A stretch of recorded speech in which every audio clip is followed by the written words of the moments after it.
ये कहानी है एक ई रैंक हंटर संग जिन वू की, जिसे दुनिया का सबसे कमजोर हंटर कहा जाता है और सभी लोग उसका मजाक उड़ाते हैं। पर वो उनकी बातों पर ध्यान नहीं देता क्योंकि अपने पिता की मौत के बाद वो अकेला ही घर में कमाता है। उससे अपनी माँ के इलाज के लिए पैसे चाहिए जो कि कोमा में है और अपनी बहन को पढ़ाने की जिम्मेदारी भी उसी के ऊपर है। इसलिए सबसे कमजोर होने के बावजूद भी वो रोज अपनी जिंदगी खतरे में डालता है ताकि वो थोड़े बहुत पैसे कमा सके। पर एक दिन जब डंजन में सभी लोग उसे मरने के लिए छोड़कर चले जाते हैं, उसकी सेकंड अवेकनिंग होती है और वो दुनिया का अकेला हंटर बन जाता है जो कि अपने रैंक को लेवल अप कर सकता है। कहानी की शुरुआत में हमें 3 साल पहले का सीन दिखाया जाता है जहां एक आइलैंड पर कई सारे मॉन्स्टर्स से हंटर्स लड़ रहे हैं, लेकिन वो एंट मॉन्स्टर्स बहुत ज्यादा स्ट्रॉन्ग हैं, तो उन पर हंटर्स के हमले का कोई असर नहीं होता और वो आसानी से उन सभी को हरा देते हैं और कईयों को बुरी तरह से घायल कर देते हैं। एक बंदा वहां मरने ही वाला था, तभी वहां पर एक हीलिंग हंटर पहुंच जाता है और वो उसे बचाकर उसके जख्मों को तुरंत ही हील भी कर देता है। लेकिन तभी वहां कुछ और मॉन्स्टर्स आ जाते हैं और हीलर पर अटैक करने लगते हैं, लेकिन तभी वहां पर उसके कुछ और साथी पहुंच जाते हैं और क्योंकि ये तीनों ही एस रैंक हंटर्स थे,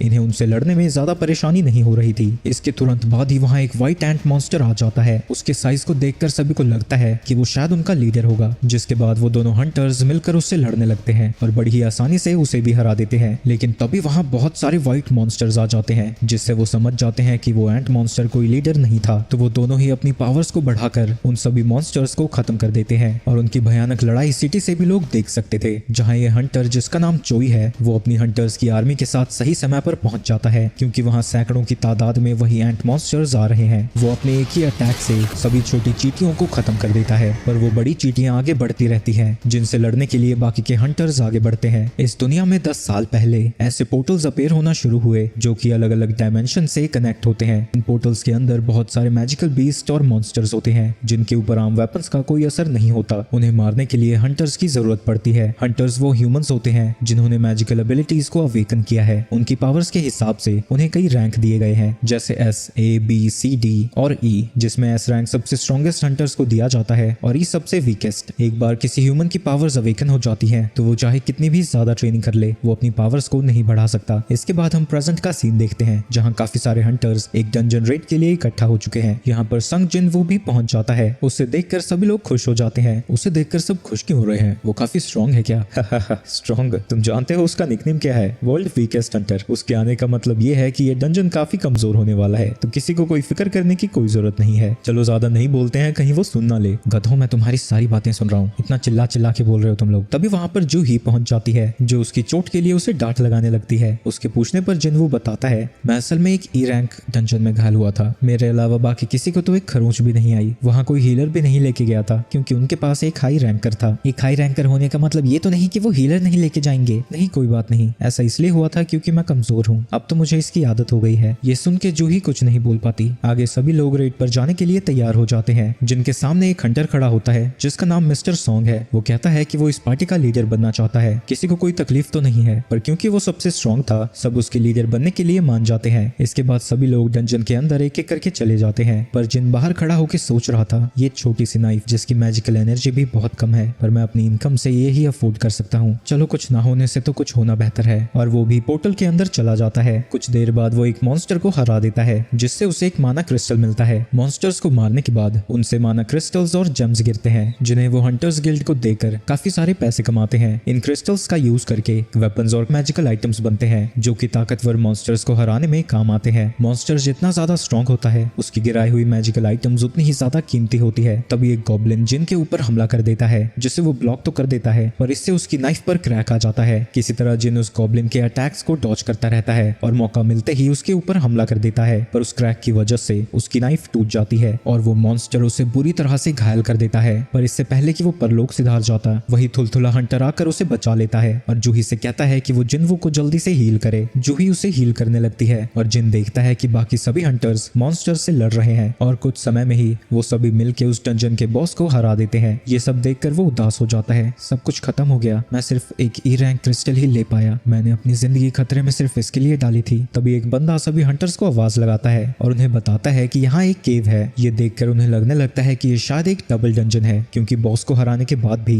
ये डंजन क्लोज नहीं हो रहा। ऐसी सिचुएशन में प्रोटोकॉल है कि हम इसे हंटर एसोसिएशन को रिपोर्ट करें और उनकी इंस्ट्रक्शंस का वेट करें, लेकिन फिर सारी लूट भी उन्हें ही मिल जाएगी। ये तो एक टी रैंक डंजन है, इसमें भला डरने की क्या जरूरत। फिर भी ये काफी खतरनाक हो सकता है, तो हम सब वोट करेंगे। वोट में 6 लोग जाने को तैयार थे और 6 लोग नहीं, पर अभी तक जिन ने वोट नहीं किया था। जिन, अब सब कुछ तुम पर है। क्या मुझे जाना चाहिए? मुझे पता है कि एक टी रैंक डंजन मेरे लिए कितना खतरनाक हो सकता है, पर मुझे पैसों की बहुत ज्यादा जरूरत है। मेरे पिता के मरने के बाद घर में सिर्फ मैं ही कमाने वाला बचा हूँ। मुझे मेरी माँ के इलाज के लिए भी पैसे चाहिए और छोटी बहन की पढ़ाई के लिए भी मुझे जाना ही होगा। हाँ, मैं भी डंजन में जाना चाहता हूँ। इसके बाद हम एक फैसिलिटी को देखते हैं जहाँ ह्यूमंस जिन्होंने अभी अभी अपनी पावर्स अवेकन की है वो अपनी एबिलिटीज को चेक करा रहे हैं, और उस फैसिलिटी के बाहर ही कई गिल्ड के लोग उन्हें रिक्रूट करने की कोशिश करते हैं। उनमें से ऐसा ही एक बंदा किसी को फोन लगाता है। एक बी रैंक हंटर और 2 सी रैंक हंटर्स हमारे साथ ज्वाइन करने के लिए मान गए हैं। जिसे उसने फोन लगाया था वो मिस्टर चोई है। जेंडर और एज को दरकिनार करके उन सभी को इंट्रोड्यूस करो जिनमें टैलेंट है। यस सर, और आप तो जानते हैं कि कोई भी हमारी चाइन से ज्यादा टैलेंटेड नहीं होने वाला। इसके बाद हम मोहाली का सीन देखते हैं जहाँ कुछ चोर एक लड़की का पर्स छीन कर भाग रहे थे, लेकिन तभी उनके सामने चा पहुंच जाती है। वो आसानी से उन चोरों से उस लड़की का पर्स छीन लेती है, लेकिन जब वो पर्स वापस कर रही थी सभी लोग उसका चेहरा पहचान जाते हैं और उसे चारों तरफ से घेर लेते हैं। भीड़ को देखकर वो बेचारी नर्वस हो जाती है और छलांग लगाकर वहां से भागने लगती है। दूसरी तरफ डंजन में सभी लोग केव के अंदर जा रहे हैं। सॉरी जूही, मेरे वोट की वजह से तुम्हें भी अंदर आना पड़ा। क्या तुम ठीक हो? ठीक? मैं कैसे ठीक हो सकती हूँ? अगर उसका हमला थोड़ा सा भी ऊपर होता तो तुम मारे जा चुके होते। तुम्हें पता भी है मैंने कितनी मुश्किल से तुम्हें हील किया है। उसकी डांट सुन के वो समझ जाता है कि वो उस बी रैंक हीलर की वजह से ही अभी तक जिंदा है, और वो फिर से माफी मांगता है। अगर तुम माफी मांगना चाहते हो तो मुझे कभी खाने पर लेके जाना। इधर तो इस नल्ले की भी गर्लफ्रेंड बनने को तैयार है कोई, हद है यार। तभी वो सभी लोग एक बड़े से दरवाजे के सामने पहुंच जाते हैं। इतना बड़ा सा दरवाजा मिलना कोई आम बात नहीं है, लेकिन किम कहता है कि अगर वो यहाँ तक आ गए हैं तो वो खाली हाथ नहीं जाने वाले। वहीं दूसरी तरफ सिटी में जो लोग नए नए हंटर्स बने हैं उन्हें हंटर्स एसोसिएशन के प्रेसिडेंट की वीडियो दिखाई जा रही है। ये पोर्टल्स इस दुनिया में 10 साल से भी पहले आई थी, लेकिन अभी भी कई सारी मिस्ट्रीज हैं जो कि हम नहीं जानते। और अगर आप एक हंटर की तरह सर्वाइव करना चाहते हैं तो आपका हर वक्त सावधान रहना बहुत जरूरी है। चाहे आप कितने भी एक्सपीरियंस्ड क्यों ना हो, आप एक ही तरह से सर्वाइव कर सकते हैं, और वो है हर वक्त सतर्क रहकर। लेकिन इन झोपड़पट्टी वालों को देखकर लगता है कि ये मेन चीज ही भूल गए हैं, क्योंकि वो एक ऐसे रूम में जा रहे हैं जो कि मिस्टीरियस है, खतरनाक है और कोई भी उसके बारे में कुछ नहीं जानता। अंदर जाके वो देखते हैं कि वो चारों तरफ स्टैचू से घिरे हुए हैं, जिन्हें देखकर लगता है कि वो कई सेंचुरीज पुरानी हैं, और जिन वो वहाँ के सबसे बड़े स्टैचू के सामने खड़ा था। वहीं जूही को इन सब की वजह से घबराहट होने लगती है। सभी लोग सोच में पड़ जाते हैं कि बॉस है कहाँ। वही सॉन्ग जमीन पर देख रहा था जो कि देखने में मैजिक सर्कल जैसा है। तभी उन सभी को एक स्टैचू के पास एक टैबलेट पर कुछ लिखा हुआ दिखता है। उसमें किसी गॉड को वर्शिप करने के लिए कमांडमेंट्स लिखी हुई हैं, जिन्हें की सॉन्ग पढ़ने लगता है। पहला, भगवान की पूजा करो। दूसरा, भगवान की प्रशंसा करो। और तीसरा, भगवान में विश्वास करो। तभी जिन्वो उससे कहती है कि उसने स्टैचू की आंखों को मूव करता हुआ देखा। वो स्टैचू हमें देख रहा था। जो भी इन बातों को ओबे नहीं करेगा वो इस जगह से कभी बाहर नहीं जा पाएगा। वो जैसे ही इतना पढ़ता है, जिस दरवाजे से वो आए थे वो दरवाजा अचानक से बंद हो जाता है। ये देखकर सभी लोग डर जाते हैं और एक हंटर कहने लगता है कि यही वजह थी कि मैं यहाँ आना नहीं चाहता था। ये सारे ट्रेजर तुम ही रखो, मैं जा रहा हूँ यहाँ से। वो दरवाजे को धक्का दे ही रहा था, तभी एक स्टैचू उसके ऊपर हमला कर देता है और हम देखते हैं कि उसका सर उसके धड़ से अलग हो चुका था। ये देखकर वहाँ मौजूद सभी हंटर्स की फट जाती है और वो सब लोग डर के मारे चिल्लाने लगते हैं।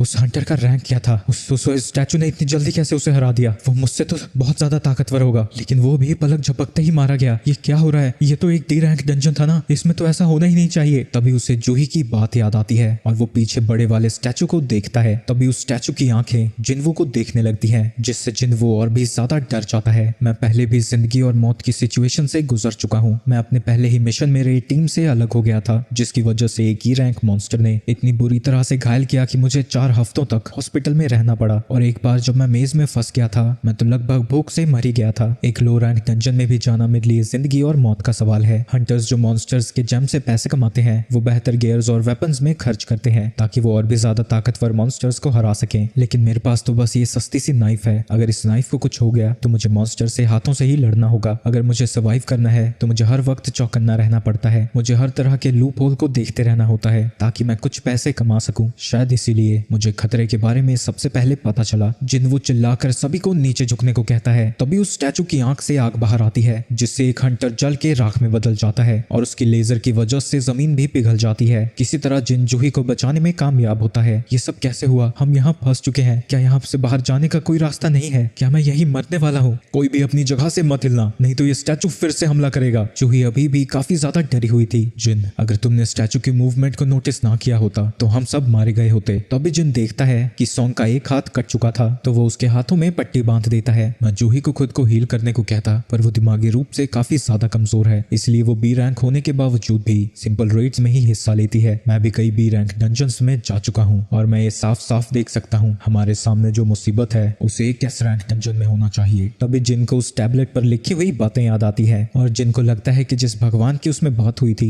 वो शायद वही स्टैचू है। तभी एक हंटर खड़ा होता है। मुझे अपनी स्पीड पर पूरा भरोसा है, मैं उसके अटैक करने से पहले यहाँ से चला जाऊंगा। लेकिन अपनी फुल स्पीड में भी वो इतना तेज नहीं होता कि वो उस स्टैचू से बच सके। ये देख के वो लोग और भी ज्यादा डर जाते हैं। ये स्टैचू हमें कभी भी मार सकता है, इसने अभी तक हमें जिंदा क्यों रखा है? मिस्टर सॉन्ग, पहली कमांडमेंट क्या थी? भगवान की पूजा करो। जिन किसी तरह हिम्मत करके खड़ा होता है। तभी उस स्टैचू की आंखें चमकने लगती है, पर एकदम से जिन वो नीचे बैठ जाता है और ऐसा करते ही वो स्टैचू शांत हो जाता है। सबके सब स्टैचू के सामने घुटने टेक कर बैठ जाओ। जब तक हमारे सर एक सर्टेन हाइट से नीचे हैं वो हमें कुछ नहीं करेगा। जिसके बाद वो सभी हंटर्स उस स्टैचू के सामने अपना माथा टेक देते हैं और ये देखते ही उस स्टैचू के चेहरे पर एक बड़ी सी स्माइल आ जाती है। ये देख के एक हंटर खड़ा हो जाता है और उसे देखकर बाकी के हंटर्स भी खड़े हो जाते हैं और उन्हें लगने लगता है कि अब उन्हें कुछ नहीं होगा। लेकिन तभी वो स्टैचू मूव करने लगता है। वो खड़ा होकर उन्हें कुचलने के लिए उनकी तरफ ही आने लगता है। हमें दूसरी कमांडमेंट भी पूरी करनी होगी, हमें उसकी प्रशंसा करनी होगी। ये सुन के एक हंटर आगे आता है और कहता है कि मुझे पता है कैसे करना है, लेकिन उसके शब्द गलत थे। तो वो स्टैचू उसे कुचल देता है, जिसके बाद वो एक लड़की को भी कुचल देता है। डर के सभी लोग उससे भागने लगते हैं। भागते वक्त पार्क सोचने लगता है कि वो नहीं मर सकता, वो अपनी फैमिली को अकेला कैसे छोड़ सकता है। लेकिन जैसे ही वो एक स्टैचू के पास खड़ा होता है वो स्टैचू उसे बीच में से काट देता है। आखिर हम क्या प्रशंसा करें इसकी? ये भगवान कम शैतान ज्यादा है। तभी जिन नोटिस करता है कि कई स्टैचूज के हाथों में वेपन्स हैं, पर कुछ के हाथ में म्यूजिकल इंस्ट्रूमेंट्स हैं। सबके सब इंस्ट्रूमेंट्स वाले स्टैचू के सामने खड़े हो जाओ। सबसे पहले मिस्टर सॉन्ग एक स्टैचू के पास जाता है और उसके वहां जाते ही वो स्टैचू म्यूजिकल इंस्ट्रूमेंट बजाने लगती है। किम भी एक स्टैचू के पास जाकर खुद को बचा लेता है। जिन वो जूही के साथ एक स्टैचू के पास जाता है, लेकिन वो एक्टिवेट नहीं होता। तो वो समझ जाता है कि एक स्टैचू के पास एक ही बंदा खड़ा हो सकता है। तो जिन जूही को वहां छोड़कर किसी और स्टैचू की खोज में वहां से चला जाता है। लेकिन उस बड़े स्टैचू से बचने के चक्कर में वो एक हथियार वाले स्टैचू के पास खड़ा हो जाता है, जो कि उसके ऊपर हमला करके उसके पैर को काट देता है। लेकिन फिर भी वो रेंगता हुआ दूसरे स्टैचू की तरफ बढ़ने लगता है। वक्त रहते वो उसके पास पहुंच जाता है और वो स्टैचू गाना गाने लगता है। म्यूजिक को सुनकर वो स्टैचू वापस से अपने थ्रोन पर बैठ जाता है। जूही जिन के पास आती है और देखती है कि उसका एक पैर कट चुका है। वो उसे हील करने की कोशिश करती है, लेकिन इससे खुद ही घायल होने लगती है। वहीं दूसरी तरफ सारे हंटर्स मिस्टर सॉन्ग को ब्लेम करने लगते हैं, क्योंकि लीडर होने के नाते ये सारी उन्हीं की गलती है। सॉन्ग भी कहते हैं कि मैं लीडर था तो सारी रिस्पॉन्सिबिलिटी मेरी ही है। तभी वो स्टैचू अपना हाथ उठाता है और डंजन के बीचों बीच एक ऑल्टर अपेयर होता है। जिन कहता है कि वो एक ऑल्टर है, वहाँ शायद भगवान के लिए बलि चढ़ाई जाती है। और तीसरी कमांडमेंट थी बिलीव इन गॉड। मैं समझ गया, यहाँ हमें एक लिविंग सैक्रिफाइस की जरूरत है। और तलवार सीधा मिस्टर सॉन्ग की गर्दन पर लगा देता है। तुम्हें अब तुम्हारी गलतियों की सजा तो भुगतनी ही होगी। केले ही उस ऑल्टर की तरफ जाने लगते हैं। जैसे ही मिस्टर सॉन्ग वहाँ पहुंचते हैं, वहाँ एक आग जल जाती है। तो वो जिन से पूछते हैं कि अब उन्हें क्या करना है। जिन को भी समझ नहीं आता कि वहाँ चल क्या रहा है। तो वो कुछ हंटर से कहता है कि वो उसे ऑल्टर के पास ले चलें। वो जैसे ही ऑल्टर के पास पहुंचते हैं, वहाँ तीनों और फायर जलने लगते हैं।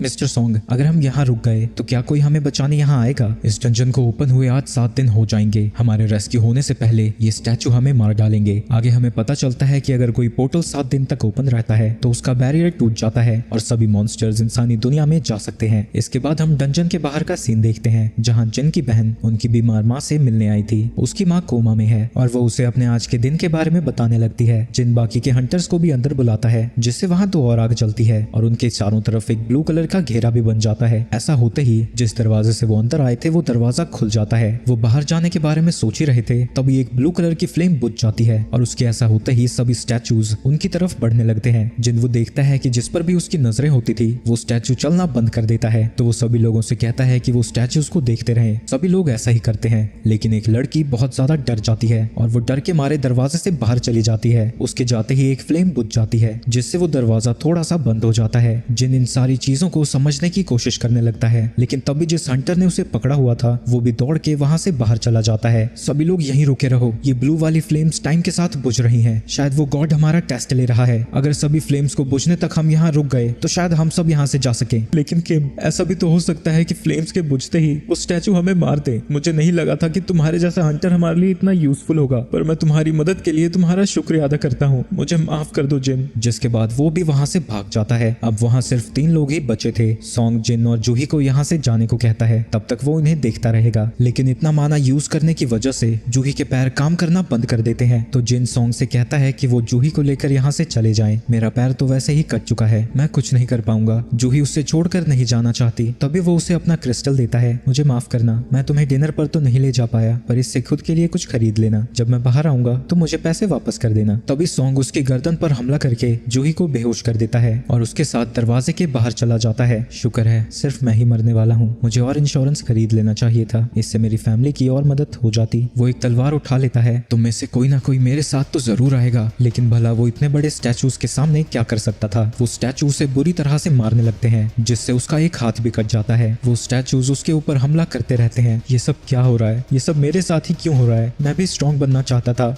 मैं कमजोर हूँ, पर मैं जिंदा रहना चाहता हूँ। तभी एक स्टैचू उसकी छाती में हमला करके उसे अपने वेपन पर टांग देता है और उसे एक सैक्रिफाइस की तरह ऑल्टर के सेंटर में फेंक देता है। प्लीज प्लीज, मैं मरना नहीं चाहता। एक स्टैचू उसे मारने ही वाला था, तभी उसके सामने एक स्क्रीन आती है। न्यू क्वेस्ट एक्टिवेट हो चुका है। आपने प्लेयर बनने की सारी क्वालिफिकेशन पूरी कर ली है। क्या आप इसे एक्सेप्ट करना चाहेंगे? अगर आपने एक्सेप्ट नहीं किया तो आपका दिल 0.02 सेकंड्स में धड़कना बंद हो जाएगा। जिन वो यस कहता है। इसके 3 दिन बाद जिन को एक हॉस्पिटल में होश आता है और वो देखता है कि उसके हाथ और पैर दोनों ही सही सलामत हैं। जिनको लगने लगता है कि वो सारी चीजें एक बुरा सपना थी। तभी हंटर एसोसिएशन से 2 लोग उससे मिलने आते हैं, जिनमें से एक का नाम वो था और दूसरे का कैंग। वो उसे बताते हैं कि वो 3 दिन से बेहोश था। तो जिन उनसे जूही और सॉन्ग के बारे में पूछता है। वो उसे बताते हैं कि वो ठीक है, पर क्योंकि सॉन्ग का एक हाथ कट चुका है तो शायद वो हंटिंग छोड़ देंगे। और जूही की मेंटल स्टेट बहुत खराब है, उसकी साइकोलॉजिकल ट्रीटमेंट चल रही है, पर शायद वो भी दोबारा हंटिंग पर ना जाए। तुम्हारी पूरी टीम में से सिर्फ 6 हंटर्स ही जिंदा बच पाए हैं। हंटिंग खतरनाक काम है, लेकिन ऐसी चीजें होना काफी रेयर है। और जब एक टीम व्हाइट टाइगर गिल्ड के साथ अंदर गई, वहाँ हमें तुम मिले। लेकिन जैसा बाकी के सर्वाइवर्स ने बताया था, वहाँ कोई भी स्टैचू नहीं था। अगर हमें वहाँ कोई डेड बॉडी ना मिलती तो हम ये सारी चीजों को झूठ मान सकते थे और सबके जिम्मेदार तुम ठहराए जाते, पर ऐसा नहीं है। जिनवू, क्या तुमने रीअवेकनिंग एक्सपीरियंस की है? अवेकनिंग के बाद कोई भी हंटर अपनी पावर्स को नहीं बढ़ा पाता, लेकिन कुछ रेयर हंटर्स होते हैं जो कि रीअवेकनिंग एक्सपीरियंस करते हैं, जिसके बाद वो सीधा ए रैंक या फिर एस रैंक हंटर्स बनते हैं। वो उसके पास एक मैजिक डिटेक्टर रखता है और जिन खुशी खुशी उसके ऊपर अपना हाथ रखता है। उन सबको इसलिए लग रहा था कि जिनवू ने सेकंड अवेकनिंग एक्सपीरियंस की है, क्योंकि सर्वाइवर्स के हिसाब से वो स्टैचूज बहुत ज्यादा स्ट्रॉन्ग थे। तो वहाँ कोई ई रैंक हंटर तो सर्वाइव कर ही नहीं पाता, उसके लिए उसे ए रैंक या फिर एस रैंक होना होगा। लेकिन उसका पावर लेवल 10 दिखता है, यानी वो अभी भी ई रैंक है। किसी भी ई रैंक हंटर का स्कोर भी कम से कम 70 आता है, इसका तो 10 है। तो एक आम आदमी है। उन्हें समझ नहीं आता कि इतना कमजोर आदमी वहां से बाहर कैसे आ गया। इन सालों ने फालतू में मुझे एक्साइटेड कर दिया और लगता है वो लोग इस स्क्रीन को नहीं देख पा रहे थे। तभी उससे मिलने उसकी बहन पहुंच जाती है और उसे डांट लगाने लगती है। लंबी चौड़ी डांट सुनाने के बाद वो उससे कहती है कि अगर फिर से उसने अपनी जिंदगी खतरे में डाली तो वो स्कूल छोड़कर काम पे लग जाएगी, ताकि उसे फिर से ऐसा ना करना पड़े। मैं वादा करता हूँ कि ऐसा दोबारा नहीं होगा। मुझे एक बात बताओ, क्या तुम्हें ये स्क्रीन दिख रही है? लेकिन जीना को कुछ नहीं दिख रहा था। अच्छा जिन, एक बात बताओ, तुमने तो काफी सारी गेम्स खेली है ना, अनरीड मैसेजेस को कैसे खोलते हैं? तुम्हें मैसेजेस को बस ओपन करना होगा। Messages open? हाँ। उसके इतना कहते ही उसके मैसेजेस खुल जाते हैं। सिस्टम उसे बताता है कि वो उसकी ताकत बढ़ाने के लिए है, पर अगर उसने इसे फॉलो नहीं किया तो उसे पनिशमेंट भी दी जाएगी और उसे कई रिवॉर्ड्स भी मिले हैं, पर उसे कुछ नहीं पता कि यहाँ चल क्या रहा है। तो वो अपनी डेली क्वेस्ट को एक्सेप्ट कर लेता है। उस क्वेस्ट में उसके पास काफी सारे गोल थे, जैसे 100 पुशअप्स, 100 सिटअप्स, 100 स्क्वाट्स और 10 किलोमीटर दौड़ना। अगर उसने इसे कंप्लीट नहीं किया तो उसे सजा मिलेगी। अबे मजाक कर रहा है क्या? अभी तो मैं रिकवर भी नहीं हुआ और हॉस्पिटल में क्या दौड़ूंगा, सोने दे मुझे। दूसरी तरफ चोई चाही को कह रहे थे कि वो एक बी रैंक रेड में इंस्ट्रक्टर की तरह जा रही है। इस रेड से वो अपने नए रिक्रूट्स को ट्रेन और टेस्ट करने वाले हैं और उनके हिसाब से इस जॉब के लिए चाही सबसे बेहतर है। मुझे नहीं लगता कि मैं लोगों को सिखा सकती हूँ, तुम्हें बस लड़ना है, बाकी सब वो तुम्हें देखकर खुद सीख जाएंगे। हमारा गिल्ड इस कंट्री के टॉप 5 गिल्ड्स में से एक है, पर इंटरनेशनल स्टेज पर हम कुछ भी नहीं है। हंटर्स का लेवल भले ही ना बढ़ सकता हो, लेकिन प्रैक्टिस से उनकी कॉम्बैट स्किल तो इंप्रूव की जा सकती है। वहीं किसी और जगह एक और पोर्टल खुल जाता है जो कि रास्ते के बीचों बीच था। वहीं हॉस्पिटल में जिन सो रहा था। तभी रात के 12 बज जाते हैं और नोटिफिकेशन उसे बताती है कि उसने अपना क्वेस्ट पूरा नहीं किया। तभी वहां जमीन हिलने लगती है और वो जैसे ही बेड से गिरता है वो देखता है कि वो एक डेजर्ट में पहुंच चुका है, जहां उसके पीछे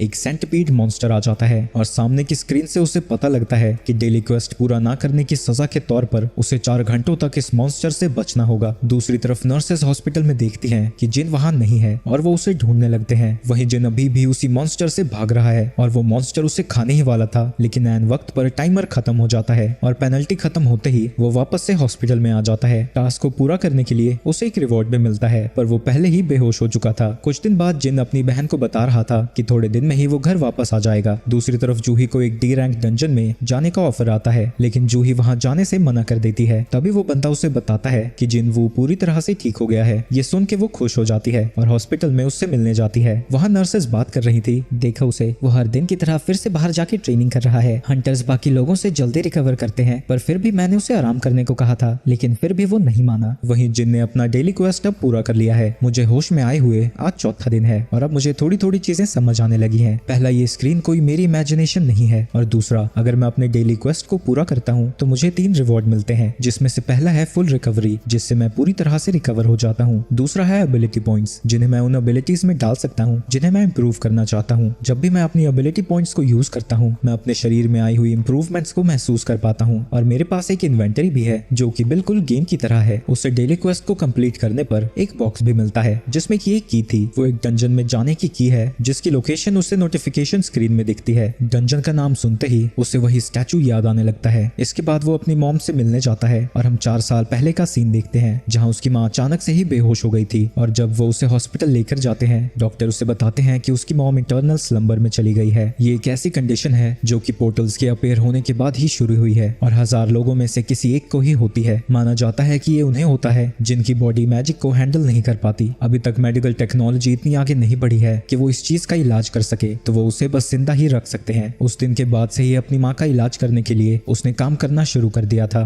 तभी एक दिन उसे पता लगता है कि उसने पावर्स अवेकन कर ली हैं। इससे मैं और भी ज्यादा पैसे कमा पाऊंगा और माँ का इलाज कराऊंगा। लेकिन जब वो अपने पहले मिशन पर जाता है, वो किसी भी काम का नहीं था, तो सारे हंटर्स उसके साथ कुछ भी शेयर करने से मना कर देते हैं। वही प्रेजेंट में जिन उसी जगह पर पहुंचा हुआ है जहाँ स्क्रीन ने बताया था कि उसे डंजन मिलेगा। मुझे अपनी सर्वाइवल स्किल्स पर यकीन है, अगर मैं किसी मुसीबत में फंसा तो जरूर वहां से बचकर भाग आऊंगा। और वो उस चाबी का यूज करता है और उस दरवाजे के अंदर चला जाता है। उसके सामने नोटिफिकेशन आती है कि वो एक इंस्टेंस डंजन के अंदर आया है और उसके पीछे का दरवाजा भी बंद हो जाता है। तभी एक लड़की उसके सामने से ही गुजरती है और वो समझ जाता है कि एक अलग ही डायमेंशन है, ये शायद बाकी के डंजन से अलग है। अरे यार, अब मैं करूंगा क्या? मैंने तो सोचा था कि अगर कोई मुसीबत पड़ी तो यहाँ से भाग जाऊंगा, पर ये तो दरवाजा ही बंद है। तभी नोटिफिकेशन उसे बताती है कि वो इस डंजन से तब तक बाहर नहीं जा सकता जब तक वो यहाँ के बॉस को ना हरा दे या फिर एक टेलीपोर्टेशन स्टोन का यूज करे। अरे बालक बुद्धि, मैं तो किसी रैंक मॉन्स्टर को भी नहीं हरा सकता, तो मैं अकेला डंजन कैसे क्लियर करूंगा? पर मेरे पास अब कोई चॉइस नहीं है। जिसके बाद वो डंजन के अंदर चला जाता है जहाँ उसके सामने 3 गॉब्लिन मॉन्स्टर्स आ जाते हैं। वो जिन के ऊपर हमला कर देते हैं। जिन बस उनके अटैक्स को डॉज ही कर पा रहा था और उसे उनके ऊपर अटैक करने का मौका नहीं मिलता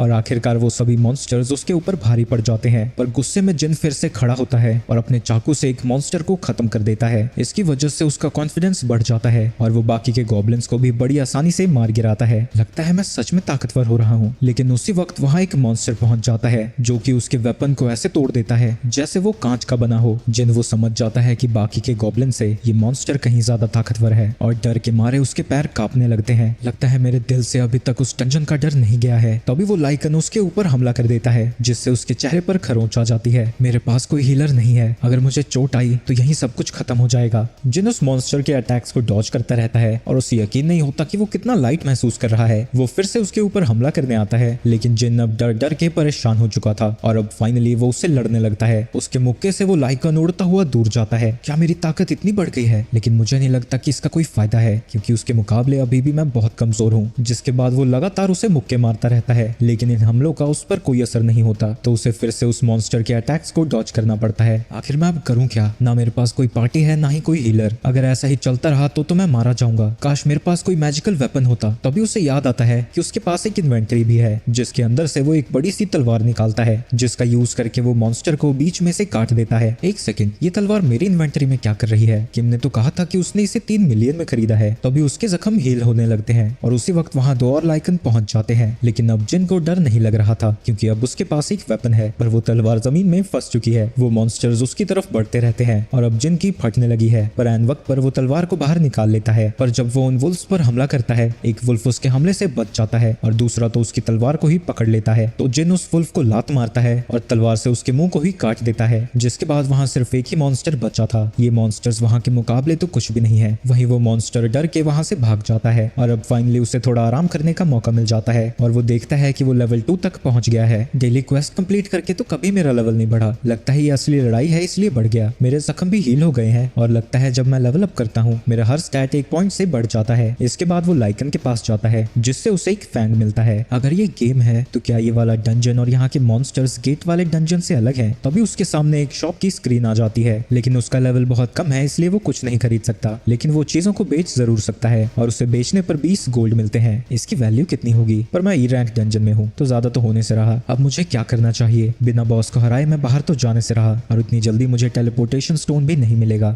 लेकिन अगर मैं ऐसे ही बैठा रहा तो भूख से ही मर जाऊंगा। अगर मैं बॉस को हराना चाहता हूँ तो मुझे मॉन्स्टर्स को मारकर अपने लेवल को बढ़ाना होगा। इतना बोलते ही उसके सामने बहुत सारे लाइकन मॉन्स्टर्स आ जाते हैं। जिन हिम्मत जुटाता है और उन वुल्फ से लड़ना शुरू कर देता है। मैं तुमसे आसानी से नहीं मरने वाला, पर मुझे पता है कि तुम भी हार नहीं मानोगे, पर इसी में तो मजा है, तभी तो मेरा लेवल बढ़ेगा और मेरी ताकत भी। जिन सभी मॉन्स्टर्स को मारता रहता है और उसके सामने नोटिफिकेशन पे नोटिफिकेशन आती रहती है। जब वो सभी मॉन्स्टर्स को मार देता है उसे फाइनल नोटिफिकेशन आती है, उसे वुल्फ असासिन का टाइटल मिला था। वहीं बाहर कुछ लोग एक पोर्टल के सामने से गुजरते हैं और उन्हें समझ नहीं आता कि अभी तक हंटर्स इसे बंद क्यों नहीं कर पाए। वहीं जिन नोटिस करता है कि लड़ते लड़ते उसकी स्वॉर्ड अब टूटने लगी है। तभी उसे एक नोटिफिकेशन आती है जो उसे बताती है कि एक वुल्फ असासिन बनने से उसके क्या फायदे हैं। जब वो किसी एनिमल टाइप मॉन्स्टर से लड़ेगा उसकी सारी एबिलिटीज 40% से बढ़ जाएंगी और जब वो अपनी इन्वेंटरी चेक करता है उसे कई सारे फैंग्स और क्लोक भी दिखता है। पर सबसे अच्छी बात यह है कि अब उसे टेलीपोर्टेशन स्टोन मिल चुका है। क्या मुझे इसे यूज करना चाहिए? पर अगर मैं बाहर चला गया तो शायद मुझे दोबारा इतनी आसानी से स्ट्रॉन्ग बनने का मौका ना मिले। पता नहीं बाहर जाने के बाद इस डंजन का क्या होगा। आखिर में जिन डिसाइड करता है कि वो आगे बढ़ता रहेगा। दूसरी तरफ जूही को हंटर एसोसिएशन से एक कॉल आती है। उससे पास में ही एक डंजन ब्रेक के बारे में बताया जाता है और मदद के लिए वहां बुलाते हैं। जूही को गिल्टी फील होता है क्योंकि उसने पहले उन्हें मना कर दिया था और वो सोचती है कि जिन वो जब इतनी मेहनत कर रहा है तो उसे भी कुछ तो करना ही होगा और वो मदद के लिए हाँ कर देती है। दूसरी तरफ जिन डंजन के मॉन्स्टर्स को मारता जा रहा था। जब भी मेरा लेवल अप होता है मेरे लिए मॉन्स्टर से लड़ना आसान हो जाता है और साथ ही उनके नाम का कलर भी चेंज हो जाता है। व्हाइट कलर का मतलब है कि वो मुझसे कमजोर है, अगर वो ऑरेंज कलर का है यानी वो मेरे जितना ही ताकतवर है, लेकिन अगर उनका कलर रेड है तो वो मुझसे कहीं ज्यादा ताकतवर है। पहले इन वुल्फ्स का कलर भी रेड था लेकिन अब वो व्हाइट हो चुका है, यानी मैं पहले से काफी ताकतवर हूँ। पर मेरी इंप्रूव्ड परसेप्शन से मुझे पता लग रहा है कि नीचे वाला मॉन्स्टर बहुत भयानक होने वाला है। उसकी तलवार लगभग टूट गई है और अब उसका लेवल भी यहाँ नहीं बढ़ रहा, पर उसके यहाँ आने का गोल ही स्ट्रॉन्ग बनना है। तो वो स्टेयर्स से नीचे उतर जाता है। जैसे ही वो नीचे पहुंचता है बिजली की तेजी से कोई उसके ऊपर हमला कर देता है। उसे रिएक्ट करने का भी मौका नहीं मिलता। इससे उसकी तलवार भी बीच में से टूट जाती है और उसके सामने एक सरपेंट मॉन्स्टर आता है। इतना लेवल अप करने के बाद भी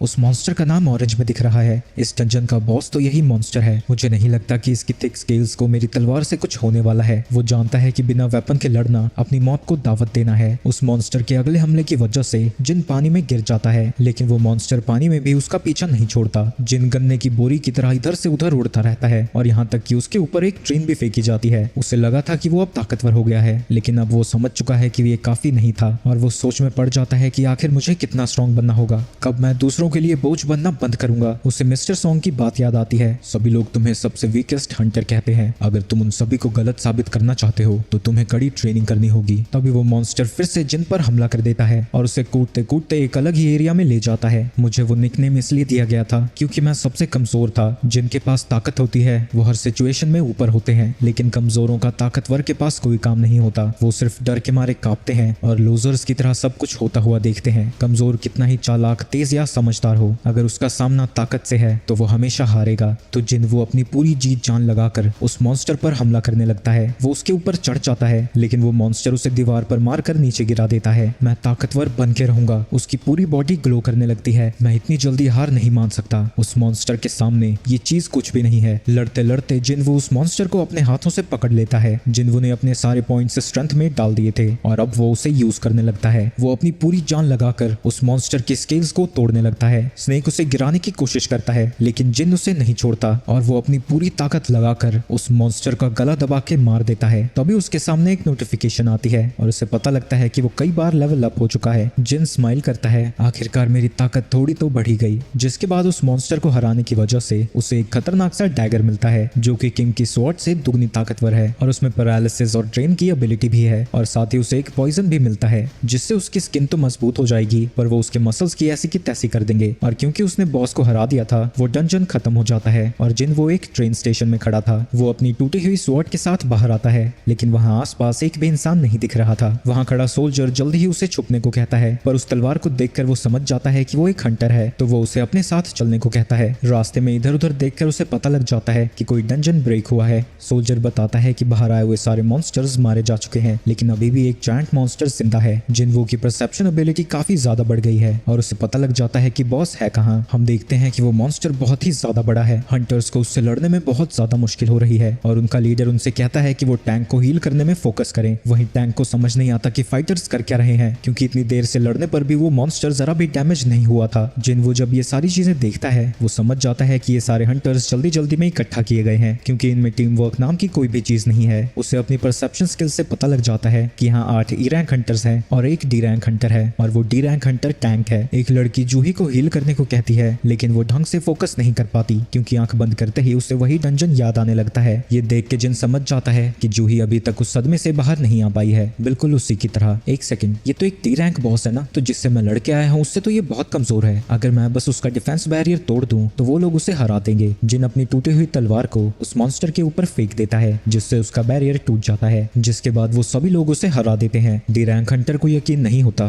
कि जिस पे वो इतनी देर से हमला कर रहे थे वो एक टूटी हुई तलवार से हार गया, और वो वहाँ खड़े सोल्जर से पूछता है कि इसे किसने फेंका था। सोल्जर उसे बताने लगता है, पर जिनवू तब तक वहाँ से जा चुका था। वो जरूर एक हाई रैंकिंग हंटर होगा, मुझे नहीं लगा था कि मैं एक ही हमले में उसे हरा दूंगा। लगता है वो पहले से ही काफी कमजोर हो गया था। और जूही सोचने लगती है कि क्या वो जिनवू था। आगे जिनको रोज डेली क्वेस्ट मिलते रहते हैं, जिन्हें कंप्लीट कर करके वो अपना लेवल अप करता रहता है। वहीं दूसरी तरफ हॉस्पिटल की सारी लड़कियां अपने जिनवू पर लट्टू हो रखी हैं। वो कहने लगती हैं कि वो जब आया था तो बड़ा ही पतला सुतला था, पर अब बहुत ज्यादा हैंडसम हो गया है और ऊपर से बहुत अच्छी बॉडी भी है उसकी। जिन एक्सरसाइज ही कर रहा था तभी एक नर्स उसके रूम में आ जाती है और उसकी बॉडी को देखकर शर्मा जाती है। वो उससे पूछती है कि क्योंकि वो आज डिस्चार्ज होने वाला है तो वो कैसा महसूस कर रहा है। वो कहता है कि वो बहुत अच्छा है, तो वो उसे डिस्चार्ज के डॉक्यूमेंट्स फिल करने को दे देती है। जिन थैंक यू बोलकर वहां से जा ही रहा था तभी वो नर्स उसे रोककर उसका फोन नंबर मांग लेती है। ये मेरा नंबर क्यों मांग रही है? अच्छा, इसने टेस्ट रिजल्ट देने होंगे ना। जिसके बाद वो उसे नंबर दे देता है। इसके बाद हम एक न्यूज इंटरव्यू देखते हैं जहाँ की बाइक बैठा हुआ था, जो कि एक एस रैंक हंटर है जिसने उन जायंट एंट्स को मारा था। वो इस कंट्री के 7 एस रैंक हंटर्स में से एक है। इंटरव्यूअर के पूछने पर वो उसे बताने लगता है कि वो खुद को मेंटेन करने के लिए रोज ट्रेनिंग करता है। दूसरी तरफ जिन्हा स्कूल जा रही थी तभी वो अपने भाई को देखती है और उससे पूछती है कि क्या वो ट्रेनिंग कर रहा है, और ऊपर से उसकी हाइट भी पहले से लंबी हो गई है। हाँ, शायद ट्रेनिंग की वजह से हुआ है। जिसके बाद वो उसे छाता देकर स्कूल भेज देता है। उसके जाने के बाद वो सोचने लगता है कि उसे अपनी पॉइंट्स को किस एबिलिटी में लगाना चाहिए। वो ये सब सोच ही रहा था तभी उसके मकान मालिक का फोन आ जाता है। जिन घबराया हुआ उसका फोन उठाता है। तुमने अभी तक अपना किराया नहीं भरा है, लेकिन अगर तुम्हें कोई दिक्कत है तुम बाद में भी भर सकते हो। नहीं, मुझे कोई दिक्कत नहीं है, थोड़े समय में मैं भर दूंगा। अब मैं पहले से ताकतवर हो गया हूँ और गॉब्लिन्स को तो आसानी से मार सकता हूँ, तो किराया भरना मेरे लिए कोई बड़ी बात नहीं है। इसके बाद वो ऑनलाइन जॉब्स को ढूंढने लगता है। अगर मुझे ज्यादा पैसे कमाने हैं तो मुझे हाई रैंकिंग गेट में जाना होगा, लेकिन मेरा रैंक तो सिर्फ ई है। क्या मुझे दोबारा से टेस्ट देना चाहिए? लेकिन अगर मैंने टेस्ट दिया तो मेरे ऊपर बहुत ज्यादा अटेंशन आ जाएगी, क्योंकि सेकंड अवेकनिंग बहुत ज्यादा रेयर होती है और ऊपर से ऐसा कोई इंसान नहीं है जो कि अपना लेवल इंक्रीज करके अपनी ताकत बढ़ा सकता हो। जिसके बाद वो जॉब लिस्टिंग्स देखने लगता है, जहाँ की एक जॉब को देखकर वो शॉक हो जाता है और अपने डेली क्वेस्ट को कंप्लीट करता हुआ वहाँ पहुंच जाता है, जहाँ वो एक हांग नाम के हंटर से मिलता है। हांग उससे माफी मांगता है क्योंकि उसका सारा ग्रुप जिनवू को सबसे वीकेस्ट हंटर मानता है, पर जिन कहता है कि उसे तो इन सब की आदत है। असल में ये एक सी रैंक मिशन है और हमें इस गेट को एंटर करने के लिए 8 लोगों की जरूरत थी, तो हमें तुम्हारी जरूरत सिर्फ कोटा पूरा करने के लिए ही है। और क्योंकि तुम लड़ाई नहीं करने वाले हो तुम्हें लूट का कुछ भी हिस्सा नहीं मिलेगा, पर पार्टिसिपेशन के लिए तुम्हें 2 मिलियन वॉन्स मिलेंगे। जिन उसकी टीम को देखता है और उसे पता लगता है कि वहाँ 4 सी रैंकर्स हैं और 2 डी रैंकर। जिन इस मिशन के लिए मान जाता है और हांग उसे बताता है कि उसका काम सिर्फ सप्लाईज को कैरी करना होगा और उनके साथ कोई हीलर नहीं जा रहा है, क्योंकि इंडिपेंडेंट मिशंस पर जाते हुए कोई भी हीलर तैयार नहीं होता है। ये सुन के जिन को थोड़ा डाउट होने लगता है। इसके बाद वो उसे एक कॉन्ट्रैक्ट भी साइन करने को देता है जिसपे ये लिखा है कि अगर डंजन में उसे कुछ हो जाता है तो हंटर्स की जिम्मेदारी नहीं है। इसके बाद हम एक और हंटर को देखते हैं जो कि डी रैंक है, पर उसके आर्मर्स और वेपन्स बहुत ही ज्यादा महंगे हैं। उन्हें देखकर जिन समझ जाता है ये कोई अमीर बाप की औलाद है और वो अपना नाम जिन हो बताता है। ये तुम्हारा फर्स्ट सी रैंक डंजन है ना, फिक्र मत करो, मैं तुम्हें बचा लूंगा। जिसके बाद वो सभी लोग डंजन की तरफ जाने लगते हैं। रास्ते में हो की बातें बंद ही नहीं होती और उसकी सारी चै चै जिन को सुननी पड़ती है। जब वो डंजन के गेट के पास पहुंच जाते हैं वो उस गेट के साइज को देखकर हैरान हो जाते हैं, पर हांग उन्हें बताता है कि इन्वेस्टिगेटर्स ने इसे 2 बार चेक किया है, ये सी रैंक डंजन ही है। जिन भी हो को बताता है कि गेट के साइज से कोई फर्क नहीं पड़ता। इन्वेस्टिगेटर्स उसके अंदर के मैजिक को चेक करते हैं और इससे ही इसका लेवल डिसाइड होता है। इसके बाद वो सभी डंजन के अंदर पहुंच जाते हैं, जहां हांग का एक साथी अपने मैजिक से उजाला कर देता है, पर उन्हें अभी तक एक भी मॉन्स्टर नहीं दिखता। जिसके बाद आगे जाने पर पर उन्हें 2 रास्ते दिखते हैं। तभी जिन को मॉन्स्टर्स की आवाज सुनाई देती है और वो सभी को बता देता है कि उनकी तरफ इंसेक्ट टाइप के मॉन्स्टर्स आ रहे हैं। ये सुन के सभी लोग लड़ने के लिए तैयार हो जाते हैं और वो देखते हैं कि उनके चारों तरफ दीवारों में कई जगह होल्स हैं। उन्हें समझ नहीं आता कि आखिर उन पर हमला कहां से होने वाला है। तभी जिन उन सभी को बताता है कि वो मॉन्स्टर्स ऊपर हैं। सबसे पहले वान अपने मैजिक से उन मॉन्स्टर्स के ऊपर हमला कर देता है। हांग अपनी टॉन्टिंग स्किल का यूज करके सभी मॉन्स्टर्स को अपनी तरफ बुलाने लगता है और उसके साथ ही उन्हें मारने लगते हैं। जिन वो भी उनके टीम वर्क को देखकर काफी ज्यादा इंप्रेस हो जाता है और वो समझ जाता है कि ये सभी लोग काफी समय से एक दूसरे के साथ काम कर रहे हैं। रही बात हो की तो ये अभी तक जिंदा सिर्फ अपने इक्विपमेंट्स की वजह से ही है। सारी चीजें बड़ी ही स्मूथली जा रही है, पर पता नहीं मुझे क्यों कुछ गड़बड़ लग रही है। तभी एक मॉन्स्टर उसके ऊपर हमला करने आता है, पर वो अपनी एक लात से ही उसे मार गिराता है। उन सभी मॉन्स्टर्स को मारने के बाद वो लोग उनके मैजिक जेम्स को इकट्ठा करना शुरू कर देते हैं। थैंक्स जिनवू, अगर तुमने हमें ना बताया होता तो हमें पता ही नहीं चलता कि मॉन्स्टर्स हम पर हमला कहां से करने वाले हैं। पर जिन कहता है कि उसने बस तुक्का मारा था। तभी वान हांग को बुलाता है और उसे दिखाता है कि एंट्स की बॉडी पर काटने के निशान है। इसका मतलब तो एक ही हो सकता है, यहाँ कोई इनसे भी ताकतवर मॉन्स्टर है। जिनवू को कुछ गड़बड़ लगने लगती है। हो,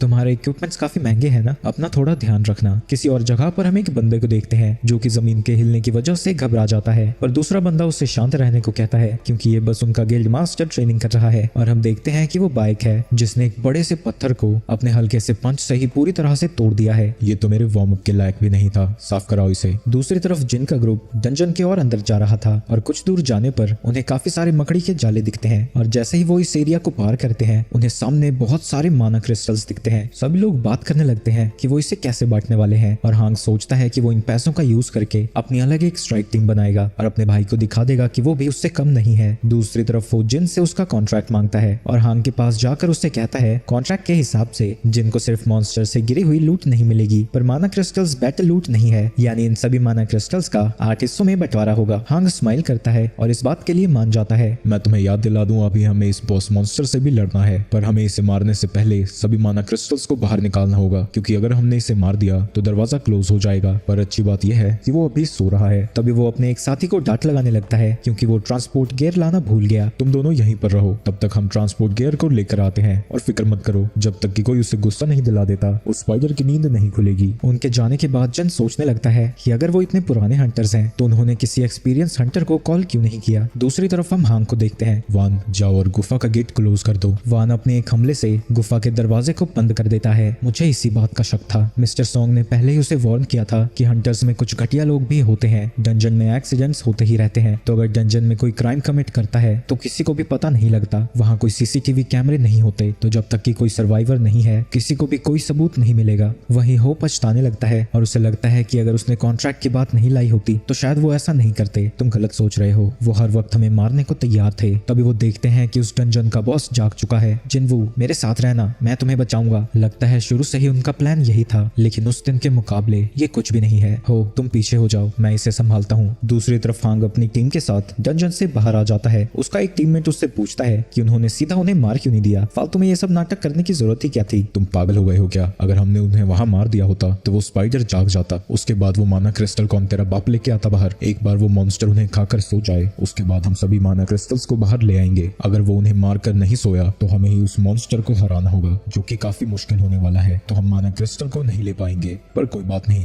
हम उस अमीरजादे के इक्विपमेंट्स को लेकर बेच देंगे, हमें उनके बहुत पैसे मिलेंगे। वहीं डंजन के अंदर हो जिनसे कह रहा था तुम पागल हो गए हो, वो एक सी रैंक का बॉस है, उसे सी रैंक या उसके ऊपर का हंटर ही हरा सकता है। तुम तो ई रैंक हंटर हो सही कह रहा है। भले ही मैं रिवेकन हुआ हूँ और मेरे लेवल काफी बढ़ गए हैं, लेकिन फिर भी मैं काफी कमजोर हूँ। वो गोलम और वो स्नेक दोनों ही लेवल डी बॉस थे, उनके मुकाबले ये स्पाइडर कहीं ज्यादा ताकतवर है। लेकिन पता नहीं क्यों मुझे डर नहीं लग रहा। शायद मैं इतना ताकतवर हो गया हूँ कि सी रैंक मॉन्स्टर से मुझे डर ना लगे। शायद मैं इसे हरा सकता हूँ। असली हंटिंग अब शुरू होती है। दूसरी तरफ हंटर एसोसिएशन का प्रेसिडेंट, जिसका नाम गोटू है, वो बोरिंग मीटिंग में जा जाकर परेशान हो चुका है। वहीं दूसरी तरफ डंजन में उससे लड़ते हुए जिनको पता लगता है कि उस स्पाइडर की स्किन बहुत ज्यादा टफ है और उसके अटैक्स इतने ज्यादा खतरनाक है कि अगर एक बार भी वो उसे लग गए तो उसकी जान तो जानी पक्की है। वहीं हो इन सभी चीजों को देख रहा था। ये नामुमकिन है, एक ई रैंक हंटर ऐसे मूव नहीं कर सकता। ये आखिर है कौन? कहीं ये कोई फेक रैंकर तो नहीं? कुछ हंटर्स अपनी मैजिक पावर को कंट्रोल कर सकते हैं और जानबूझकर लोअर रैंक लाते हैं। ये सनकी लोग होते हैं जो कि कमजोरों को मारकर मजे लेते हैं। ये कहीं उनमें से एक तो नहीं? वहीं लड़ते लड़ते जिन थकने लगता है और अभी तक उसने उस मॉन्स्टर के ऊपर एक हल्का सा स्क्रैच भी नहीं डाला था। उसे जल्दी ही इस मैच को खत्म करना होगा। वो अपने डैगर की स्पेशल एबिलिटीज को यूज करना चाहता है, जिसके लिए उसे स्पाइडर के वीक पॉइंट्स पर हमला हमला करना होगा। लेकिन जब वो उसके ऊपर हमला करने जाता है, वो स्पाइडर उसके ऊपर एसिड से हमला कर देता है। मुझे अपनी स्पीड को और ज्यादा बढ़ाना होगा। लगता है डैश स्किल को यूज करने का समय आ चुका है। वो इस स्किल का यूज करके बड़ी जल्दी उस स्पाइडर के पास पहुंच जाता है, लेकिन उस स्पाइडर का सर भी बहुत ज्यादा मजबूत था, तो डैगर की कोई भी स्किल उसके ऊपर असर नहीं करती। लेकिन जिन वो हार नहीं मानता और वो लगातार उसके ऊपर हमला करता रहता है। लेकिन धीरे धीरे उसकी थकावट बढ़ती रहती है और अंत में वो इतनी ज्यादा बढ़ जाती है कि उस स्पाइडर को उसके ऊपर हमला करने का मौका मिल जाता है। वो स्पाइडर उसकी चटनी बनाने ही वाला था, तभी उसे याद आता है कि उसने अपना डेली क्वेस्ट का रिवॉर्ड एक्सेप्ट नहीं किया था, और वो है फुल रिकवरी। स्पाइडर उसके ऊपर हमला कर देता है। हो को लगता है कि जिन तो गया, लेकिन जिन अपनी स्पीड का यूज करके स्पाइडर के ऊपर फिर से हमला कर देता है, और इस बार उसका निशाना उसकी आंख थी, और इस बार डैगर के इफेक्ट्स उसके ऊपर काम करने लगते हैं। तो जिन लगातार उसके ऊपर हमला करता रहता है ताकि इफेक्ट्स बढ़ते रहे, और धीरे धीरे जिन उस स्पाइडर को हराने में कामयाब होता है, जिसके बाद उसे एक नोटिफिकेशन आती है कि उसने डंजन के मास्टर को हरा दिया है। लेकिन जिन जानता है कि ये सब कुछ उसका लक था। अगर उसने फुल रिकवरी को पहले एक्सेप्ट कर लिया होता तो आज वो मर चुका होता। वहीं हो हैरान हो जाता है क्योंकि जिन ने एक डंजन बॉस को अकेले ही हरा दिया था,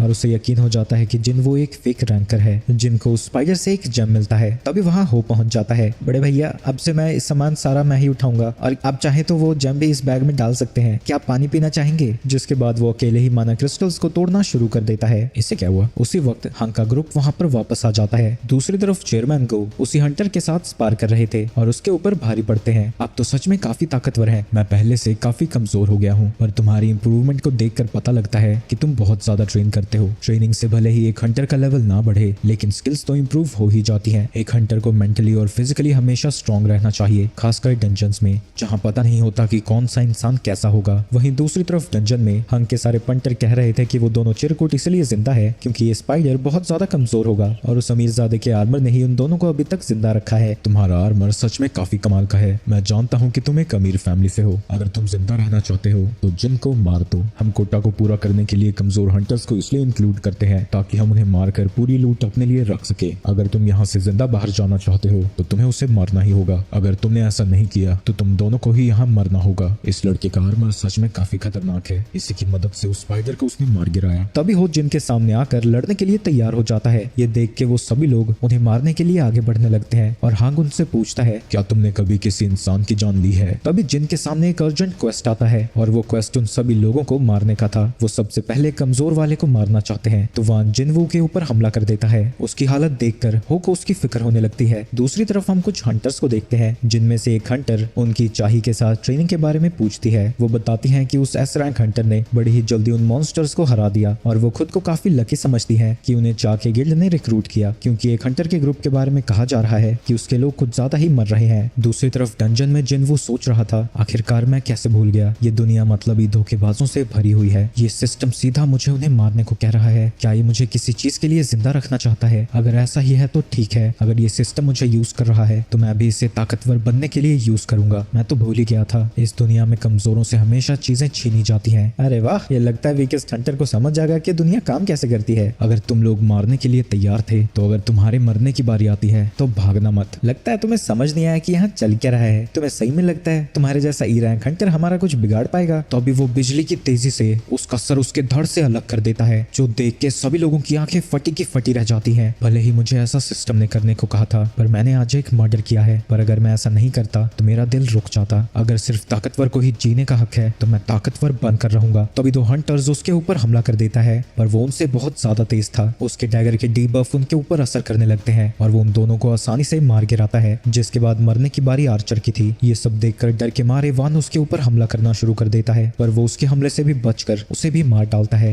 ये तो उस वक्त से भी ज्यादा ताकतवर है जब ये वो उस बॉस से लड़ रहा था। वहीं दूसरी तरफ हांग अपने बफ्स को एक्टिवेट कर लेता है, और उसे यकीन है कि वो बॉस से लड़कर बहुत ज्यादा थक चुका है। मेरी रीइंफोर्समेंट से मेरी बॉडी स्टील जितनी ताकतवर हो गई है, इसका डैगर मेरा कुछ नहीं बिगाड़ पाएगा। लेकिन जब वो उसके ऊपर हमला करने जाता है, जिन उसका मुंह पकड़कर जमीन पर दे मारता है, जिसके बाद डर के मारे वो उससे अपनी जान की भीख मांगने लगता है। तुमने मुझे 3 बार मारने की कोशिश की है, क्या तुम्हें सच में लगता है मैं तुम्हें छोड़ दूंगा? अगर तुमने ऐसा किया तो तुम भी नहीं बचोगे। लगता है तुम भूल गए। तुमने ही मुझसे कहा था कि जो कुछ डंजन में होता है इसका बाहर किसी को कुछ नहीं पता लगता। क्या तुम जानते भी हो मेरा भाई कौन है? लेकिन तभी जिन उसके ऊपर एक हमला करके उसकी गर्दन को काट देता है। उसका मिशन कंप्लीट हो जाता है, जिसके बाद वो पूरा डंजन हिलने लगता है, क्योंकि उन्होंने उसके बॉस को हरा दिया था। जब वो बाहर आते हैं, उस स्पाइडर की लड़ाई के बाद सिर्फ वही लोग जिंदा बाहर आए थे, लेकिन ऑफिशियल को इस बात पर यकीन नहीं होता, क्योंकि पार्टी में उन दोनों दोनों का रैंक सबसे ज्यादा लो था, पर हो के गियर को देखकर उसे लगता है कि उसी ने डंजन के बॉस को हराया होगा। वहीं जिन को यकीन नहीं होता कि इस खून खराबे के लिए भी उसे रिवॉर्ड्स मिले हैं। उसे मर्डरस इंटेंट नाम की स्किल मिली है जिससे उसके एनिमीज इतने ज्यादा डर जाएंगे कि 1 मिनट के लिए उनकी सारी एबिलिटीज 50% से हाफ हो जाएगी। हो जिन का शुक्रिया अदा करता है। तभी वहाँ पर बारिश शुरू हो जाती है। हो उससे पूछता है कि कुछ हुआ क्या? नहीं कुछ नहीं, अच्छी बात है कि मैंने अपनी बहन को छाता दे दिया था। आगे वो को रिपोर्ट मिलती है कि एक डंजन में 6 हंटर्स मारे गए और सिर्फ 2 ही जिंदा वापस आए। वो को लगता है कि इसमें कौन सी बड़ी बात है, ये सारी चीजें तो होती ही रहती हैं। पर इसके बाद उसे पता लगता है कि जो 2 हंटर्स वापस आए हैं वो पार्टी के वीकेस्ट मेंबर थे और वो बच के वापस नहीं आए हैं, बल्कि उन्होंने ही बॉस को हराया है। और उनमें से एक हंटर जिन वू है। मरे हुए हंटर्स में से एक Hunter famous S rank Hunter Dongsu का छोटा भाई हांग डोंगसुक है। और अब वो समझ जाता है कि ये रिपोर्ट इतनी इंपॉर्टेंट क्यों है। दूसरी तरफ जिन जब रेड से वापस आता है, वो घर के लिए कुछ सामान भी लेकर आया था और वो अपनी बहन को बताता है कि उसने मॉम के इलाज के लिए पैसे जमा कर दिए हैं। वहीं जिना काफी हैरान थी क्योंकि इस वाली रेड से उसे काफी ज्यादा अच्छे पैसे मिले हैं, पर इस बार वो जरा भी जख्मी नहीं दिख रहा था। तो उसे लगता है कि उसके साथ वाले हंटर्स काफी ज्यादा स्ट्रॉन्ग होंगे। लेकिन जिन इस बात का कोई भी जवाब नहीं देता। जिन वो बियर पीता है, पर तभी उसे नोटिफिकेशन आती है कि उसकी बॉडी के अंदर कोई हार्मफुल चीज गई है और वो उसे तुरंत ही डिटॉक्सिफाई कर देता है। इसके बाद वो खाना ठूस कर सोने चला जाता है। लेकिन थोड़ी देर में वहाँ उसकी बहन आती है और उसे बताती है कि कोई जिनहो नाम का लड़का उससे मिलने आया है। वहीं इतनी सारी बियर्स को देखकर वो उससे कहती है कि अगर वो इतनी बियर पीने लगा तो उसकी सेहत पर बुरा असर पड़ेगा। पर जिन उससे कहता है कि वो फिक्र ना करे और वहाँ से चला जाता है। आगे जिन वो हो से मिलने एक कैफे में आया हुआ है। मैं असल में एक स्ट्राइक टीम बनाने की सोच रहा हूँ। लेकिन इससे पहले कि उसकी बात पूरी होती, जिन उसे सीधा मना कर देता है। मुझे अमीर लोगों से कोई भी बात नहीं करनी। लेकिन वो इतनी ज्यादा मिन्नतें करने लगता है कि जिन को उसकी बात सुनने के लिए मानना ही पड़ता है। असल में मैं अपना एक गिल्ड खोलना चाहता हूँ, पर उसमें पहली कंडीशन ये है कि मुझे 20 मिशंस पर जाना होगा और वो वाला मिशन मेरा पहला ही था। रिटन एग्जाम्स के लिए भी मैंने काफी अच्छी तैयारी कर ली है, पर मेरी कॉम्बैट स्किल्स ज्यादा अच्छी नहीं है। तुम्हारे पिता का तो कंस्ट्रक्शन का काम है ना, तो तुम ये क्यों कर रहे हो? असल में मेरे पिता ने ही कहा है गिल्ड बनाने को। जिन वो सोचता है कि डंजन काफी ज्यादा फायदेमंद हो सकता है क्योंकि जो भी चीजें वहाँ मिलती हैं बाहर आकर महंगे दामों में बिकती हैं। आगे हो कहता है कि उसके फादर एक एस रैंक हंटर को उनके गिल्ड का लीडर बनाना चाहते हैं और उसका भाई वाइस कमांडर बनेगा। लेकिन कंट्री में सिर्फ 7 ही एस रैंक हंटर्स हैं और मिनग्यू ने तो कभी किसी गिल्ड को ज्वाइन भी नहीं किया और अब वो रिटायर हो गया है। तो क्या तुम्हारे फादर दूसरे गिल्ड से एस रैंक हंटर को खरीदना चाहते हैं? मैं तुम्हें पहले ही बता दूं ये काफी खतरनाक हो सकता है क्योंकि तुम्हारी दुश्मनी सीधा गिल्ड से हो जाएगी। लेकिन तभी हो कहता है कि वो उस गिल्ड का लीडर बनना चाहता है और इसके लिए उसे जिन की मदद चाहिए और वो चाहे तो वो उसकी पावर्स को छुपाकर रेड्स में हिस्सा ले सकते हैं। इसके बाद वो उसे एक बिल्डिंग के कागज दिखाता है जहां उनका हेडक्वार्टर होगा और इसकी कीमत 30 बिलियन वॉन है। यो जिन की मदद के लिए ये सारी बिल्डिंग उसके नाम करना चाहता है। अगर ये ऑफर उसे पहले मिला होता तो पलक झपकते ही इसे वो एक्सेप्ट कर चुका होता। लेकिन अब चीजें बदल चुकी हैं। वो दुनिया में अकेला ही हंटर है जो अपने रैंक को बढ़ा सकता है। उसे यकीन है कि वो एस रैंक या फिर उससे भी ऊपर पहुंच सकता है। ऐसे में 30 बिलियन उसके लिए कुछ भी नहीं होंगे। लेकिन अभी भी वो अपनी पावर्स के बारे में सब कुछ नहीं जानता और उसके साथ काम करना रिस्की हो सकता है। तो जिन वो ऑफर के लिए मना कर देता है, लेकिन वो अभी भी हार नहीं मानता और वो उससे कहता है कि अगर उसने उसकी मदद की तो वो जिंदगी भर के लिए उसका सीक्रेट किसी को नहीं बताएगा। लेकिन जैसे ही जिन उसे घूर कर देखता है वो डर के मारे वहीं चुप हो जाता है। दूसरी तरफ होंग का छोटा भाई अपने भाई की मौत की वजह से बहुत गुस्से में है और वो उन दोनों सर्वाइवर्स के बारे में जानना चाहता है। लॉरा, क्या होगा अगर मैं किसी और कंट्री में किसी की जान लेता हूँ तो? वो बताती है कि अगर उस कंट्री से उनकी ट्रीटी है तो उसका ट्रायल वहीं पर चलेगा, लेकिन अगर ऐसा नहीं है तो उसे यहाँ डिपोर्ट कर दिया जाएगा और यहीं पर उसका ट्रायल होगा। डोंगसू अभी ही वहाँ जाना चाहता है, पर लॉरा उसे याद दिलाती है कि उसका स्केड्यूल बहुत ज्यादा बिजी चल रहा है। मैं बस उम्मीद करता हूँ कि ये दोनों मेरे वहाँ जाने तक जिंदा रहेंगे। इसके बाद हम अगले दिन जिन वो और उसकी बहन को देखते हैं जो कि साथ में जॉगिंग के लिए गए हैं, जहाँ जिन उससे पूछता है कि अगर उसके पास 30 बिलियन वॉन होते तो वो क्या करती। वो कहती है कि वो सबसे पहले माँ की बिल्स भरती और फिर अपनी कॉलेज की फीस। पर ये इतने ज्यादा पैसे हैं कि इसके बाद क्या करना है उसे भी समझ नहीं आता। जिसके बाद जिन अपनी पूरी स्पीड में जॉगिंग करना शुरू कर देता है और वो देखता है कि डेली क्वेस्ट कंप्लीट होने के बाद भी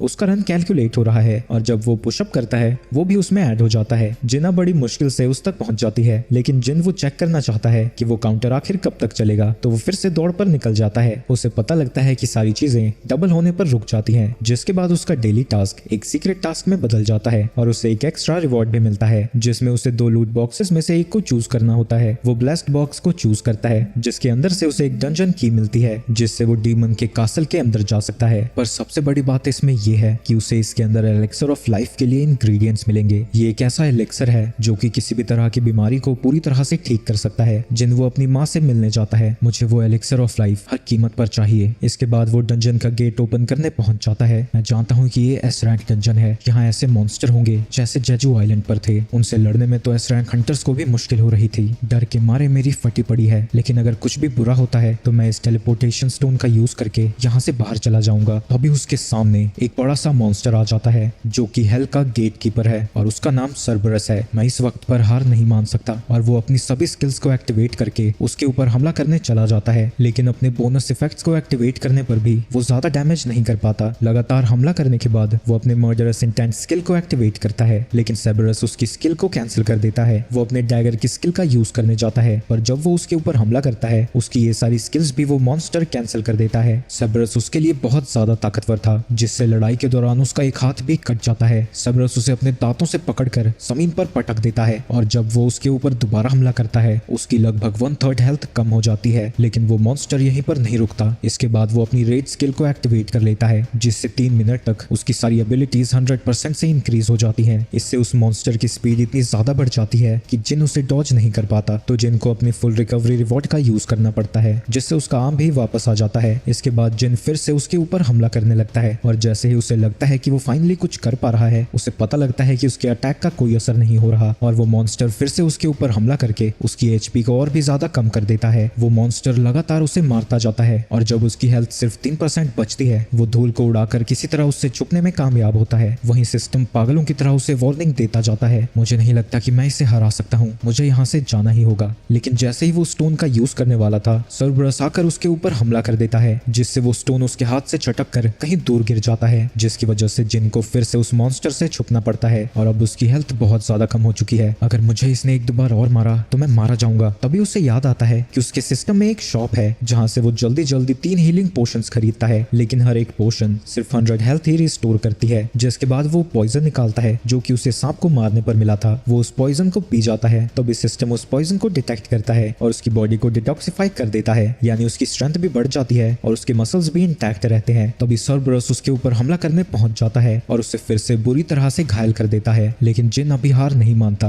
और उसी वक्त वो देखता है कि उस मॉन्स्टर की रेड स्किल अब डीएक्टिवेट हो गई है। तो जिन ने जो भी उसके ऊपर हमले किए थे अब वो उसके ऊपर असर करने लगते हैं। इस मौके का फायदा उठाकर जिन लगातार उसके ऊपर हमला करने लगता है, वो उसे घायल करता जाता है, लेकिन तभी वो मॉन्स्टर फिर से उसके ऊपर हमला कर देता है। पर ऐन वक्त पर जिन उसके मुंह को ही पकड़ लेता है, लेकिन सर्बरस उसे हवा में उछाल कर उसे अपने दांतों के बीच में दबा देता है, जिसकी वजह से उसकी हेल्थ बहुत ज्यादा कम हो जाती है। लेकिन इस हालत में भी जिन हार नहीं मानता और वो लगातार उसके ऊपर हमला करता रहता है। सर्बरस उससे बचने की कोशिश करता है, लेकिन जिन उसे नहीं छोड़ता और एक फाइनल अटैक के बाद वो मॉन्स्टर हार कर नीचे गिर जाता है और एक नोटिफिकेशन उसे बताती है कि उसने हेल के गेट कीपर को हरा दिया है। इसकी वजह से वो कई बार लेवल अप करता है और उसके सारे जख्म भी हील हो जाते हैं और उस गेट कीपर को हराने के बाद उसे डीमन कासल की एक की भी मिल जाती है। लेकिन तभी उसे एक अजीब सी नोटिफिकेशन आती है जो कि एलिक्सर की रेसिपी थी, जिसमें बताया गया है कि उसे 3 इंग्रेडिएंट्स की जरूरत पड़ेगी जो उसे डीमन के कासल में मिलेगी। सर्बरस से फाइट के बाद उसे पता लग चुका है कि वो कितना स्ट्रांग है। अगर वो इस हालत में उस कासल के अंदर गया तो वो 10 सेकंड भी नहीं टिक पाएगा, लेकिन वो वादा करता है कि वो एक दिन यहाँ वापस जरूर आएगा। इसके बाद जिन फिर से अपनी मॉम को देखने जाता है। क्या मैं सच में मॉम की इटर्नल स्लीप को ठीक कर सकता हूँ? मुझे 3 में से एक भी इंग्रेडिएंट नहीं मिला, पर मुझे ये तो पता है कि वो कहाँ मिलेगा। पर अगर मैं इस लेवल पर कासल के अंदर गया तो मैं जिंदा कभी वापस नहीं आ पाऊंगा। मुझे अपनी ताकत और ज्यादा बढ़ानी होगी। इसलिए वो हो की रिक्वेस्ट को मान लेता है और उसके साथ 19 सी रैंक मिशंस पर जाने के लिए तैयार हो जाता है। वो कहता है कि उसकी एक शर्त है कि वो रेड्स पर सिर्फ 2 ही लोग जाएंगे और हम ऐसा नहीं कर सकते क्योंकि सी रैंक गेट्स में जाने के लिए 8 मेंबर्स की जरूरत पड़ती है, यानी हमें बस हां की स्ट्रेटजी का यूज करना होगा। हम बस कोटा को पूरा करने के लिए हंटर्स को रिक्रूट करेंगे, पर ये बहुत ज्यादा रिस्की है। इसे इस तरह से सोचो, अगर सिर्फ हम दोनों 19 सी रैंक मिशंस को कंप्लीट करते हैं तो ये कितनी कमाल की बात होगी और तुम्हारे डैड इससे तो इंप्रेस हो ही जाएंगे। ये सुन के वो भी तैयार हो जाता है और कहता है वो रेड्स और बाकी के मेंबर्स का इंतजाम कर लेगा। दूसरी तरफ 4 रनिंग कर रही थी, जिस दौरान उसे पता लग जाता है कि कोई उसके ऊपर नजर रख रहा है और वो उसे सामने आने को कहती है। मैं बस आपसे बात करने का सही मौका ढूंढ रहा था। वो उसकी ट्रेनिंग इंटरप्ट करने के लिए माफी मांगता है और उसे अपना कार्ड दे देता है। इसके बाद हम हो को देखते हैं जो कि अपने फादर के साथ कहीं जा रहा था। 10 साल पहले जब गेट्स पहली बार आए थे तब से ये दुनिया पूरी तरह से बदल गई है। अब दुनिया का इंफ्रास्ट्रक्चर बिना डंजन्स के रिसोर्सेज के फंक्शन नहीं कर सकता, इसलिए हंटर्स बहुत ज्यादा इंपॉर्टेंट है और उनके ऊपर एसोसिएशन पूरी नजर रखती है। यहाँ तक कि गेट्स को भी वही मैनेज करते हैं, पर सबसे ज्यादा प्रॉफिट उनका नहीं होता। जो सबसे ज्यादा प्रॉफिट कमाते हैं वो हैं गिल्ड्स। जापान के टॉप हंटर गिल्ड्स हैं hunters guild, white tiger guild, reaper guild, the fame guild और द नाइट गिल्ड। डंजन्स के प्रॉफिट पर इन्हीं की मोनोपोली है। मैं चीजों को ऐसे ही आगे बढ़ने नहीं दे सकता। अगर हम कुछ बदलना चाहते हैं तो हमें अपने गिल्ड को बनाना ही होगा।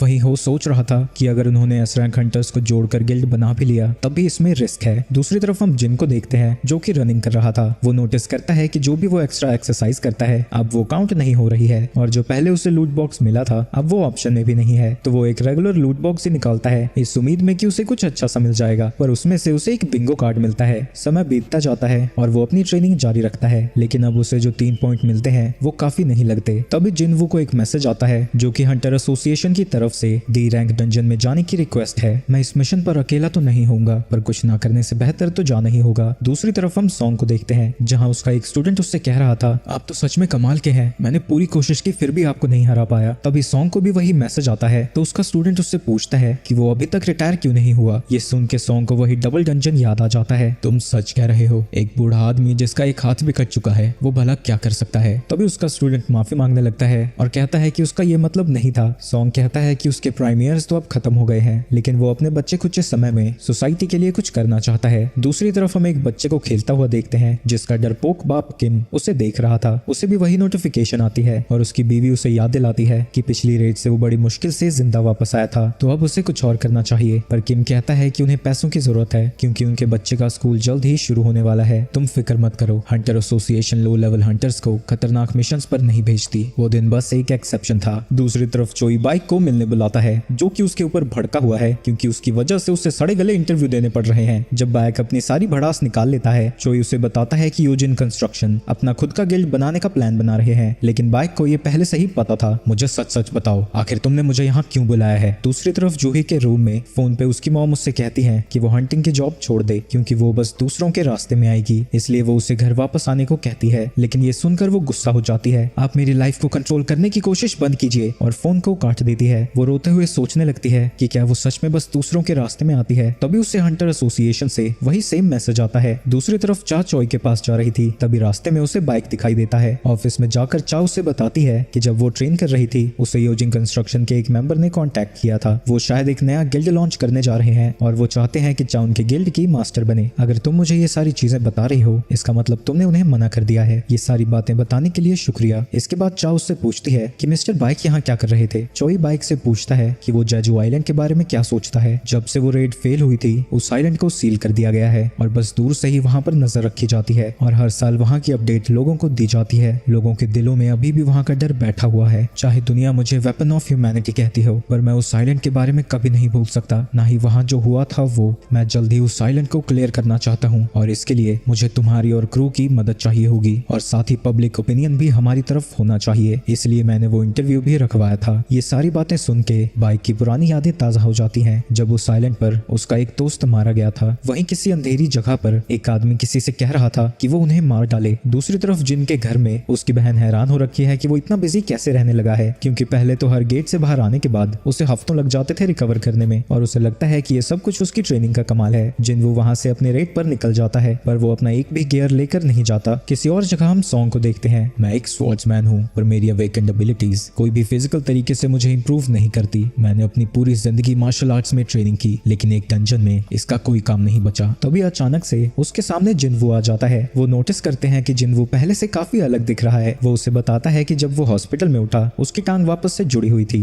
तो सॉन्ग को लगता है कि शायद हाई रैंकिंग हीलर्स ने उसे हील कर दिया होगा, लेकिन सॉन्ग उतना लकी नहीं था। वो जब गेट के पास पहुंचते हैं वो ये देख के हैरान हो जाते हैं कि ये बिल्कुल रीयूनियन जैसा है। किम बहुत ज्यादा शर्मिंदा फील कर रहा था और वो उनसे नजरें भी नहीं मिला पाता। उस भयानक दिन को जो सर्वाइव कर पाए उसमें से 5 सर्वाइवर्स यहाँ इकट्ठा हुए हैं और उसे समझ नहीं आता कि यहाँ चल क्या रहा है। जूही जिनवू को देख के बहुत खुश हो जाती है और वो भी कहती है कि वो पहले से काफी बदल गया है। तभी वहाँ कुछ कैदी आ जाते हैं और वो जूही के साथ उल्टी सीधी बातें करने लगते हैं, पर उनके साथ कैंग भी है जो कि उन्हें डांट के चुप करा देता है। ऑफिशियल उन्हें बताती है कि ये क्रिमिनल्स हैं जो कि यहाँ पर अपनी सजा को कम करवाने आए हैं। वो उन्हें यकीन दिलाती है कि वो क्रिमिनल्स कुछ उल्टा सीधा नहीं करेंगे, पर अगर वो ऐसा कुछ ट्राई भी करते हैं तो उनके साथ कैंग जा रहा है जो कि एक बी रैंक हंटर है। तो अगर वो कुछ भी करते हैं तो वो तीनों सी रैंक क्रिमिनल्स को आसानी से संभाल लेगा। जिनवू जूही से कहता है कि वो साथ में ना आए, लेकिन जूही नहीं मानती। सभी क्रिमिनल्स को फ्री कर दिया जाता है। इसके बाद कैंग जाके बाकी से खुद को इंट्रोड्यूस कराता है और कहता है कि वो क्रिमिनल्स को हैंडल कर लेगा। जिनवू सॉन्ग को लीडर बनने को कहता है। इसके लिए सॉन्ग उसका शुक्रिया अदा करता है और उससे कहता है कि वही एक वजह है जो कि इतने सारे लोग उस डंजन से जिंदा वापस आ पाए। वहीं किसी वजह से कैंग जिनवू को घूर रहा था। इसके बाद वो सभी लोग डंजन में चले जाते हैं जहाँ जहाँ की वो तीनों प्रिजनर्स आसानी से सभी गॉब्लिन्स को मारने लगते हैं। कुछ देर में ही वो सभी लोग सभी गॉब्लिन्स को मार गिराते हैं और सॉन्ग जिनवू की इंप्रूवमेंट को देखकर बहुत ज्यादा इंप्रेस हो जाता है। जूही भी कहती है कि ये कमाल की बात है कि अभी तक जिनवू को चोट नहीं आई है और वो उम्मीद करती है कि आज किसी को भी उसकी जरूरत ना पड़े। वहीं सॉन्ग उसके ऑरा को देखते हैं, इसका ऑरा बिल्कुल ही बदल गया है। आगे जाने पर उन्हें 3 अलग अलग रास्ते दिखते हैं। कैंग कहता है कि ये मिशन काफी आसान लग रहा है तो उन्हें 3 ग्रुप्स में बच जाना चाहिए, जिसके लिए सॉन्ग मान जाते हैं। कैंग कहता है कि वो सारे क्रिमिनल्स को लेके राइट वाले गेट में जाएगा, बाकी लोग अपना देख सकते हैं। वहीं जिनवू को अपनी परसेप्शन से पता लग जाता है कि कौन सा रास्ता उन्हें बॉस की तरफ लेकर जाएगा, तो वो सॉन्ग को कहता है कि उन्हें लेफ्ट वाले रास्ते में जाना चाहिए और किम एक हंटर के साथ बीच वाले रास्ते में चला जाता है। वहीं किम जब मॉन्स्टर से लड़ रहा था वो कहने लगते हैं कि इस मिशन को कंप्लीट करने पर वो जिनवू से जाकर माफी मांगेगा, क्योंकि भले ही उसने जो किया था वो अपनी फैमिली के लिए था, लेकिन इससे उसकी गलती ठीक नहीं हो जाती। वो बंदा पूछता है कि क्या वो उन्हें माफ करेगा, जो हमने किया है उसके लिए हमें कोई माफ नहीं कर सकता, लेकिन माफी मांगना हमारा फर्ज है। दूसरी तरफ सारे प्रिजनर्स ने गॉब्लिन्स को मार दिया है। कैंग उनसे पूछता है कि अगर ये सब ह्यूमंस होते क्या तब भी वो लोग इन्हें मार देते। वो कहते हैं कि ह्यूमंस और इनमें जरा भी फर्क नहीं है। इसके बाद हम फ्लैशबैक देखते हैं जहाँ किसी आदमी की बेटी को उन 3 लोगों ने असॉल्ट किया था, जिसकी वजह से उसने खुद की ही जान ले ली और वो आदमी गुस्से में है क्योंकि कुछ सालों में ही वो सारे कैदी जेल से बाइज्जत बरी हो जाएंगे। ऊपर से वो हंटर्स हैं तो वो रेड्स को ज्वाइन करके अपनी सजा को और ज्यादा कम करवा लेंगे। इसलिए वो आदमी 3 मिलियन लेकर आया है, जो कि वो कैंग को देना चाहता है उन तीनों कैदियों की जान लेने के लिए। वहीं प्रेजेंट में वो उनसे कहता है, यहाँ से जाने के बाद मैं सर्वेलेंस टीम को बता दूंगा कि यहाँ हमें 100 गॉब्लिन्स मिले थे जिन्होंने तुम्हें मार डाला। कुछ देर में ही वहाँ किम और उसका साथी भी पहुंच जाता है, जहाँ वो देखते हैं कि कैंग ने 2 कैदियों को मार दिया है। कैंग उन प्रिजनर से कहने लगता है कि उससे कहा गया है कि वो इन तीनों को टॉर्चर करके मारे। तभी वो देखता है कि वहाँ किम पहुंच गया है, तो वो सबसे पहले उस प्रिजनर को मार देता है और उन 2 गवाहों को मारने के लिए उनकी तरफ जाने लगता है। वहीं दूसरी तरफ जिन को याद है कि कैंग उससे हॉस्पिटल में मिलने आया था और बस उम्मीद करता है कि वो उसे भूल चुका हो। तभी उन्हें चीखने की आवाज आती है और जब वो सभी भागते हुए वहाँ पहुंचते हैं उन्हें क्रिमिनल्स की डेड बॉडी दिखती है। किम का साथी भी मारा जा चुका है और वो देखते हैं कि किम की हालत काफी ज्यादा बुरी है। जूही उसे हील करने लगती है पर उसके जख्मों को देखकर सॉन्ग समझ जाता है कि उसकी यह हालत किसी मैजिकल बीस्ट ने नहीं की है। वो वेपन काफी ज्यादा शार्प था और जिसने भी उसे यूज किया है उसने जानबूझकर किम के वाइटल ऑर्गन्स को अवॉइड किया है। पर किम ने अब हार मान ली है। जिनवू उसे याद दिलाता है कि उसकी एक फैमिली भी है, उसे जिंदा रहना ही होगा ताकि वो हमेशा उससे नफरत करता रहे। किम अपनी आखिरी सांसों में जिनवू से माफी मांगता है, जिसके बाद उसकी मौत हो जाती है। उसी वक्त कैंग जूही को मारने की कोशिश करता है पर जिनवू बीच में आकर उसे बचा लेता है। उसकी स्पीड को देखकर कैंग भी इंप्रेस हो जाता है और सॉन्ग समझ जाता है कि ये सब कुछ उसी का किया धरा है। तुम तो हंटर एसोसिएशन के लिए काम करते हो ना, तो भला ये सब क्यों कर रहे हो? उन प्रिजनर्स ने तुम पर हमला करके तुम सभी को मार दिया, पर वो लोग मुझे मार नहीं पाए, इसलिए मैं ही सिर्फ जिंदा बाहर गया। कैसी लगी मेरी कहानी? सॉन्ग जिनवू को पीछे रहने को कहता है क्योंकि उसे नहीं लगता कि वो उससे लड़ पाएगा और वो खुद उससे लड़ने के लिए आगे जाता है, ये जानते हुए कि कैंग बी रैंक है, उससे एक लेवल ऊपर। जूही अपने मैजिक से सॉन्ग की फिजिकल एबिलिटीज को बफ कर देती है और वो अपने स्वॉर्डमैनशिप का यूज करके कैंग को हराने की कोशिश करने लगता है, लेकिन कैंग उसके हर अटैक को डॉज करता जाता है। जिनवू भी उनकी लड़ाई को देख रहा था और वो समझ जाता है कि सॉन्ग भले ही अभी उसे टक्कर दे रहे हैं पर कैंग को हराने के लिए उनकी स्पीड बहुत ज्यादा कम है। कैंग लड़ाई के दौरान उसे घायल करने में कामयाब होता है पर उसे ये देखकर गुस्सा आ जाता है कि जूही तुरंत ही उसके जख्म को हील कर देती है और वो सबसे पहले जूही को मारने का डिसाइड करता है, पर एन वक्त पर वहाँ सॉन्ग आकर उसे रोक देता है। सॉन्ग कहता है कि उसने एस रैंक हंटर्स को ट्रेन किया है तो वो उससे नहीं हारने वाला। तुम्हें सच में ऐसा लगता है? तुम्हारी ये नई ताकत बस टेम्पररी है और एक जादूगर कभी भी एक असासिन को नहीं हरा सकता। और वो उसके ऊपर लगातार हमला करके सॉन्ग को मौत के करीब पहुंचा देता है और क्योंकि अब जूही की पावर्स भी खत्म हो गई थी वो उसे हील नहीं कर पाती और कैंग उसे मारने जाने लगता है। तभी कैंग अपने फायर मैजिक से उसके ऊपर हमला कर देता है, लेकिन इससे वो बच जाता है। तुम जानबूझकर एक स्वॉर्ड्समैन की तरह लड़े ताकि मैं भूल जाऊं कि तुम एक जादूगर हो। तुम्हारा प्लान तो काफी अच्छा था, वो उसे मारने ही वाला था, लेकिन तभी वहाँ जिनवू आ जाता है। तुम फिर से बीच में आ गए, आखिर तुम हो कौन? मेरा नाम संग जिनवू है और मैं एक ई रैंक हंटर हूँ। ये नामुमकिन है, अगर तुम ई रैंक हंटर होते तो मेरे अटैक को कभी नहीं रोक पाते। तुम अपनी ताकत को छुपा रहे हो, यानी तुम्हारी सेकंड अवेकनिंग हुई है। ये सुन के वो दोनों हैरान हो जाते हैं और कैंग को भी याद आता है कि वो जिनवू से हॉस्पिटल में मिलने गया था। उस वक्त माना रीडर ने सिर्फ 10 दिखाया था, यानी उसकी सेकंड अवेकनिंग बाद में हुई है। लेकिन इससे एक बात क्लियर नहीं होती कि वो डबल डंजन कैसे सरवाइव कर गया, लेकिन इससे अब कैंग को कोई फर्क नहीं पड़ता और वो उसे मारने के लिए तैयार हो जाता है। जिनवू उससे पूछता है कि उसने ये सब क्यों किया। कैंग कहता है कि वो तो बस वही कर रहा था जो ये क्रिमिनल्स डिजर्व करते थे, मैं उनके बारे में नहीं पूछ रहा हूँ। तुमने मिस्टर किम और उन्हें क्यों मारा? तुम आसानी से उन्हें मार सकते थे पर तुमने जानबूझकर उन्हें भी टॉर्चर किया। तुम्हें इन सब चीजों में मजा आता है ना? इसके बाद हम फिर से फ्लैशबैक देखते हैं जब वो उस लड़की के पिता से बात कर रहा था। मुझे बड़े बड़े गिल्ड से बहुत अच्छे ऑफर आते हैं पर मैं जानबूझ के थोड़े पैसों के लिए हंटर एसोसिएशन के लिए लिए काम करता हूँ, क्योंकि बीस्ट्स को मारने से ज्यादा लोगों को मारने में मजा आता है। वहीं प्रेजेंट में जिनवू और कैंग की लड़ाई शुरू हो जाती है और उन दोनों की स्पीड को देखकर जूही और सॉन्ग हैरान हो जाते हैं। लड़ते वक्त कैंग को पता लग जाता है कि उनकी बिल्ड लगभग सिमिलर है, लेकिन हाई रैंकिंग अपोनेंट से लड़ने का एक्सपीरियंस उसके पास ज्यादा है। वो इस एक्सपीरियंस का फायदा उठाकर फाइट को कंट्रोल करने लगता है। तभी जिनवू उससे कहता है, क्या तुम अपने ब्लड लस्ट को थोड़ा कम कर सकते हो? लेकिन अब इसके लिए देर हो चुकी थी। उसके सिस्टम को पता लग गया है कि कोई उसकी जान लेना चाहता है और पिछली बार की तरह उसे एक अर्जेंट क्वेस्ट मिलता है जिसमें उसे एनिमी की जान लेनी होगी। जिनवू अचानक से ही किसी डार्क पावर में घिरने लगता है और कैंग हैरान हो जाता है क्योंकि उसे लगा था कि इस लड़ाई में उसका पलड़ा भारी होगा। तभी अचानक से जिनवू अपनी पूरी स्पीड का यूज करके उसके ऊपर हमला कर देता है और कैंग देखता है कि उसके वेपन में जहर लगा हुआ था। वो लड़ाई करते रहते हैं, लेकिन कैंग के पास अभी भी एक स्पेशल एबिलिटी थी जो कि उसने लास्ट के लिए बचा कर रखी है। वो अचानक से ही वहां से गायब हो जाता है। ये एक स्टेल्थ स्किल है जिससे ना ही मेरा कोई पता सूंघकर लगा सकता है, ना देखकर और ना ही सुनकर। सिर्फ कुछ लोगों के पास ये स्किल है और दुनिया में कोई भी नहीं जानता कि उनमें से मैं भी एक हूँ। कैंग जिनवू को घायल कर देता है और बाकियों से कहता है कि चुपचाप वहीं खड़े रहें और अपनी बारी का इंतजार करें। कैंग को लगता है कि अपने इंजर्ड पैर के साथ अब जिनवू कुछ भी नहीं कर पाएगा, लेकिन उसे सदमा तब लगता है जब जिनवू की इंजरी इंस्टेंटली हील होने लगती है। ये भला कैसे हो सकता है? आज तक मैंने एक भी कॉम्बैट हंटर नहीं देखा जो कि हीलिंग मैजिक भी यूज कर सकता हो। वहीं जिनवू उससे कहता है, मेरी एक और इमोशन खत्म हो गई है। तुम्हारे जैसे इंसान को मारने के लिए मुझे गुस्सा भी करने की कोई जरूरत नहीं है। ये सुन के कैंग समझ जाता है कि जिनवू ने पहले भी किसी इंसान की जान ली है। ये सुन के वो दोनों हैरान हो जाते हैं। इससे बहुत कम समय में बहुत मुश्किल डिसीजन लेने पड़े हैं, इसलिए सिर्फ उसका अपीयरेंस नहीं बल्कि पूरा ऑरा ही बदल चुका है। कैंग फिर से उसी एबिलिटी का यूज करके जिनवू के ऊपर हमला करने लगता है और वो ये देखकर हैरान हो जाता है कि जिनवू उसकी मूवमेंट्स को ट्रैक कर पा रहा है, उसकी ब्लड लस्ट को सेंस करके। कैंग के पास अभी भी एक ट्रिक बची हुई थी, लेकिन तभी जिनवू अपने मर्डरस इंटेंस स्किल का यूज करता है और कैंग चारों तरफ से एक डार्क ऑरा से घिर जाता है। और जब तक उसे पता लगता कि एक टैगर उसके सीने में घुस चुका है, तब तक काफी देर हो चुकी थी। वो कहता है कि जिनवू और वो दोनों ही एक जैसे हैं, दोनों ही किलिंग मशीन है। वो आज इसलिए मर रहा है क्योंकि वो उससे कमजोर था। तुमने मुझे हरा दिया है तो तुम अभी रैंक बनने का नाटक तो नहीं कर पाओगे। मैं एक ऐसा हंटर हूँ जो हमेशा ग्रो करता रहता है। ये सुन के कैंग समझ जाता है कि जिनवू की ताकत अब बढ़ती ही जाएगी, पर वो उससे वार्न करता है कि अगर वो और ताकत के पीछे भागता रहा तो एक दिन वही ताकत उसके ऊपर हावी हो जाएगी। जिनवू का क्वेस्ट कंप्लीट हो जाता है और उसे कई सारे रिवॉर्ड्स मिलते हैं। मैं जितना स्ट्रॉन्ग बनता हूँ उतना मुझे लगता है कि मेरे अंदर कुछ खत्म हो रहा है। वो दोनों उनकी जान बचाने के लिए जिनवू का शुक्रिया अदा करते हैं। जिनवू उन दोनों को यहाँ से जाने को कहता है और अकेला ही उस बॉस को हराने के लिए वहाँ से चला जाता है। ये देख के वो दोनों हैरान हो जाते हैं, पर वो जानते हैं कि अब वो इतना ताकतवर है कि ये चीज भी उसके लिए कुछ नहीं है। दूसरी तरफ वो को जब ये पता लगता है कि कैंग सीक्रेटली लोगों की जान ले रहा है, वो हैरान हो जाता है। इसके बाद उसे कैंग के मिशन के सर्वाइवर्स दिखाए जाते हैं, जहाँ वो जिनवू को देखकर हैरान हो जाता है। वो कैंग की हरकतों के लिए माफी मांगता है और उनसे पूछता है कि कैंग को किसने मारा। जिनवू उसे बताने ही वाला था, लेकिन तभी सॉन्ग कहता है कि उसने मारा है। मैं एक सी रैंक हूँ और मैं जीता सिर्फ इसलिए क्योंकि मेरे पास एक हीलर की मदद थी। लेकिन वो को इस कहानी पर यकीन नहीं होता क्योंकि कैंग एक top level B rank hunter था और एक मेज टाइप सी रैंक हंटर उसे कभी नहीं हरा सकता। लेकिन वो बिना कुछ कहे वहां से चला जाता है। वहीं कैंग अब क्योंकि स्ट्रांग हो चुका था, वो को देखकर उसे पता लग जाता है कि वो एक ए रैंक हंटर है और अभी तो वो उसका सामना नहीं कर सकता। वहीं सॉन्ग को लगता है कि उसके पास कोई अच्छा ही रीजन होगा अपनी पावर्स को छुपाने का, तो वो कहता है कि वो बस उसका एहसान चुका रहा है उस दिन उसकी जान बचाने के लिए। उसी रात को जूही उससे पूछती है कि क्या उसे ये स्टोन याद है। वो दोनों साथ में चलते हुए बात करने लगते हैं कि जिनवू कितना बदल गया है। वहीं जूही उसकी बिल्कुल उल्टी है, वो जरा भी नहीं बदली और उसे लगता है कि एक हंटर बनने के लिए वो दिल की बहुत ज्यादा कमजोर है। उसे अपने रैंक के हिसाब से हाई लेवल रेड्स में जाना चाहिए, पर वो हमेशा लो लेवल रेड्स में ही जाती है। पर ये चीजें उतनी भी बुरी नहीं है क्योंकि लो लेवल रेड्स में ही उसे जिनवू से मिलने का मौका मिला। वो हमेशा ही घायल होता रहता था,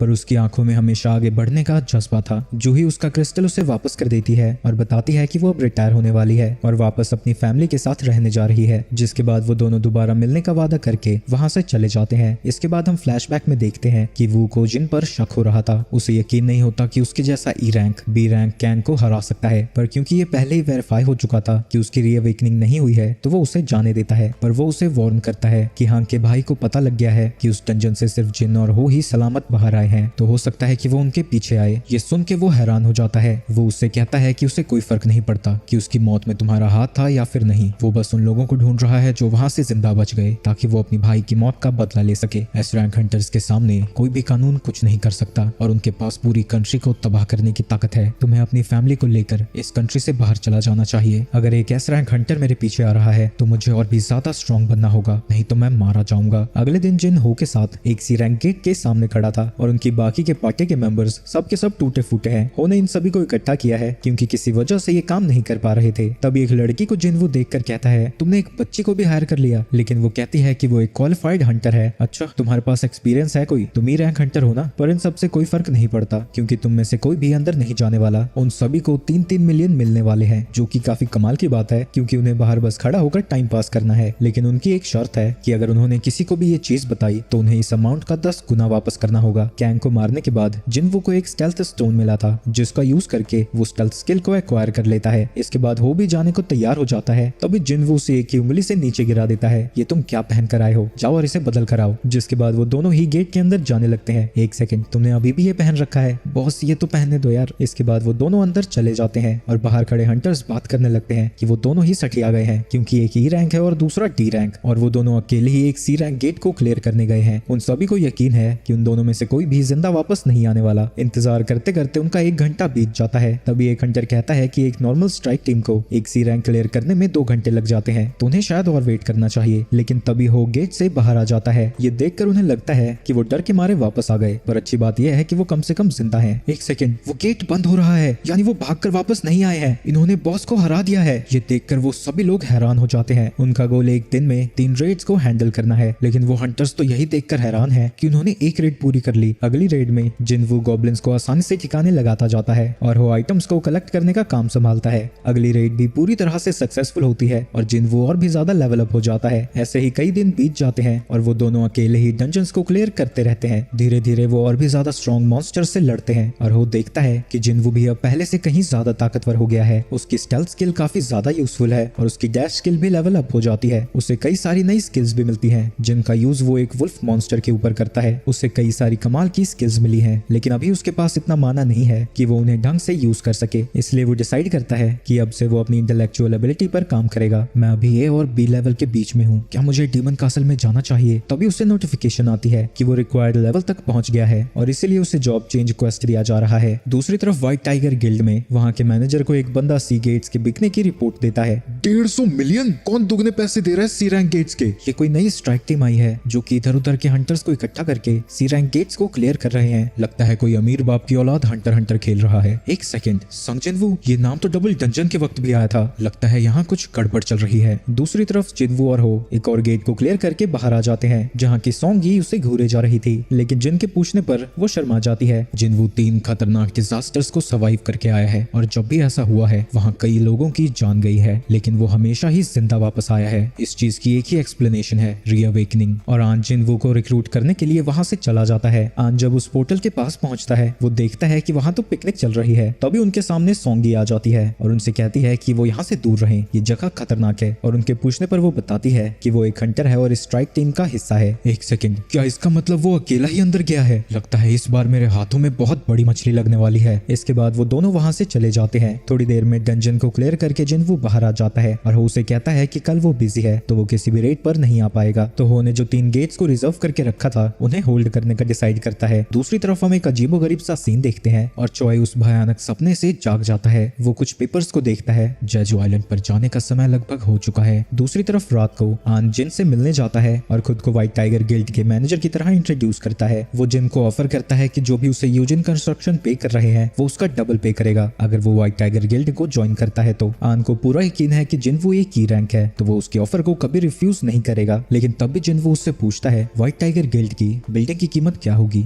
50 बिलियन। यूजिन कंस्ट्रक्शन मुझे 30 बिलियन की बिल्डिंग दे रही है और वो उसे सबूत भी दिखा देता है। बिना अपने सुपीरियर से बात करे मैं हमारी बिल्डिंग को ऑफर में नहीं दे सकता, तो हमारी आगे बात करने का कोई फायदा नहीं है। और जिनवू वहाँ से जाने लगता है। लगता है मैंने जल्दबाजी कर दी। मुझे एक बात बताओ, तुम्हें मेरे बारे में कैसे पता लगा? क्या तुम मेरा पीछा कर रहे हो? तभी अचानक से वो गायब हो जाता है और आन देखता है कि उसके चेहरे पर एक छोटा सा कट लगा है। इससे वो समझ जाता है कि जिनवू के पास स्टेल्थ स्किल है और इसलिए यूजिन उसे इतना ज्यादा पैसा दे रहे हैं। जिनवू उसे पीछे घूमने से मना करता है। मुझे तुम्हारे बारे में तब पता लगा जब मैं सी रैंक गेट्स के बाहर के बारे में देख रहा था। तुम्हारे अलावा और कौन जानता है? सिर्फ मैं और मेरा सेक्रेटरी। अगर इसके बारे में किसी और को पता लगा तो तुम दोनों मेरे पहले शिकार होगे। मैं वादा करता हूँ हमारे अलावा ये किसी को नहीं पता लगेगा। जिसके बाद जिनवू उसके सामने आ जाता है। लगता है ये सी रैंक गेट्स को खरीदने की वजह से हुआ है, लेकिन कुछ समय तक मुझे ऐसा ही करते रहना होगा। मैं समझ सकता हूँ, पर हमें नए बंदों को ट्रेन करने के लिए उसकी जरूरत पड़ती है। चलो एक डील करते हैं। हमारे पास अभी 3 सी रैंक गेट्स हैं, मैं तुम्हें वो दे सकता हूँ, पर तुम्हें हर गेट के 300 मिलियन देने होंगे। ये सुन के वो शॉक हो जाता है। प्लीज आप इसे थोड़ा सस्ता कर सकते हैं, 200 मिलियन। इसके लिए जिनवू तुरंत ही मान जाता है और दोनों की डील पक्की हो जाती है। लेकिन जाने से पहले वो आन को कहता है कि अपनी आंखें बंद करे और मुंह खोले,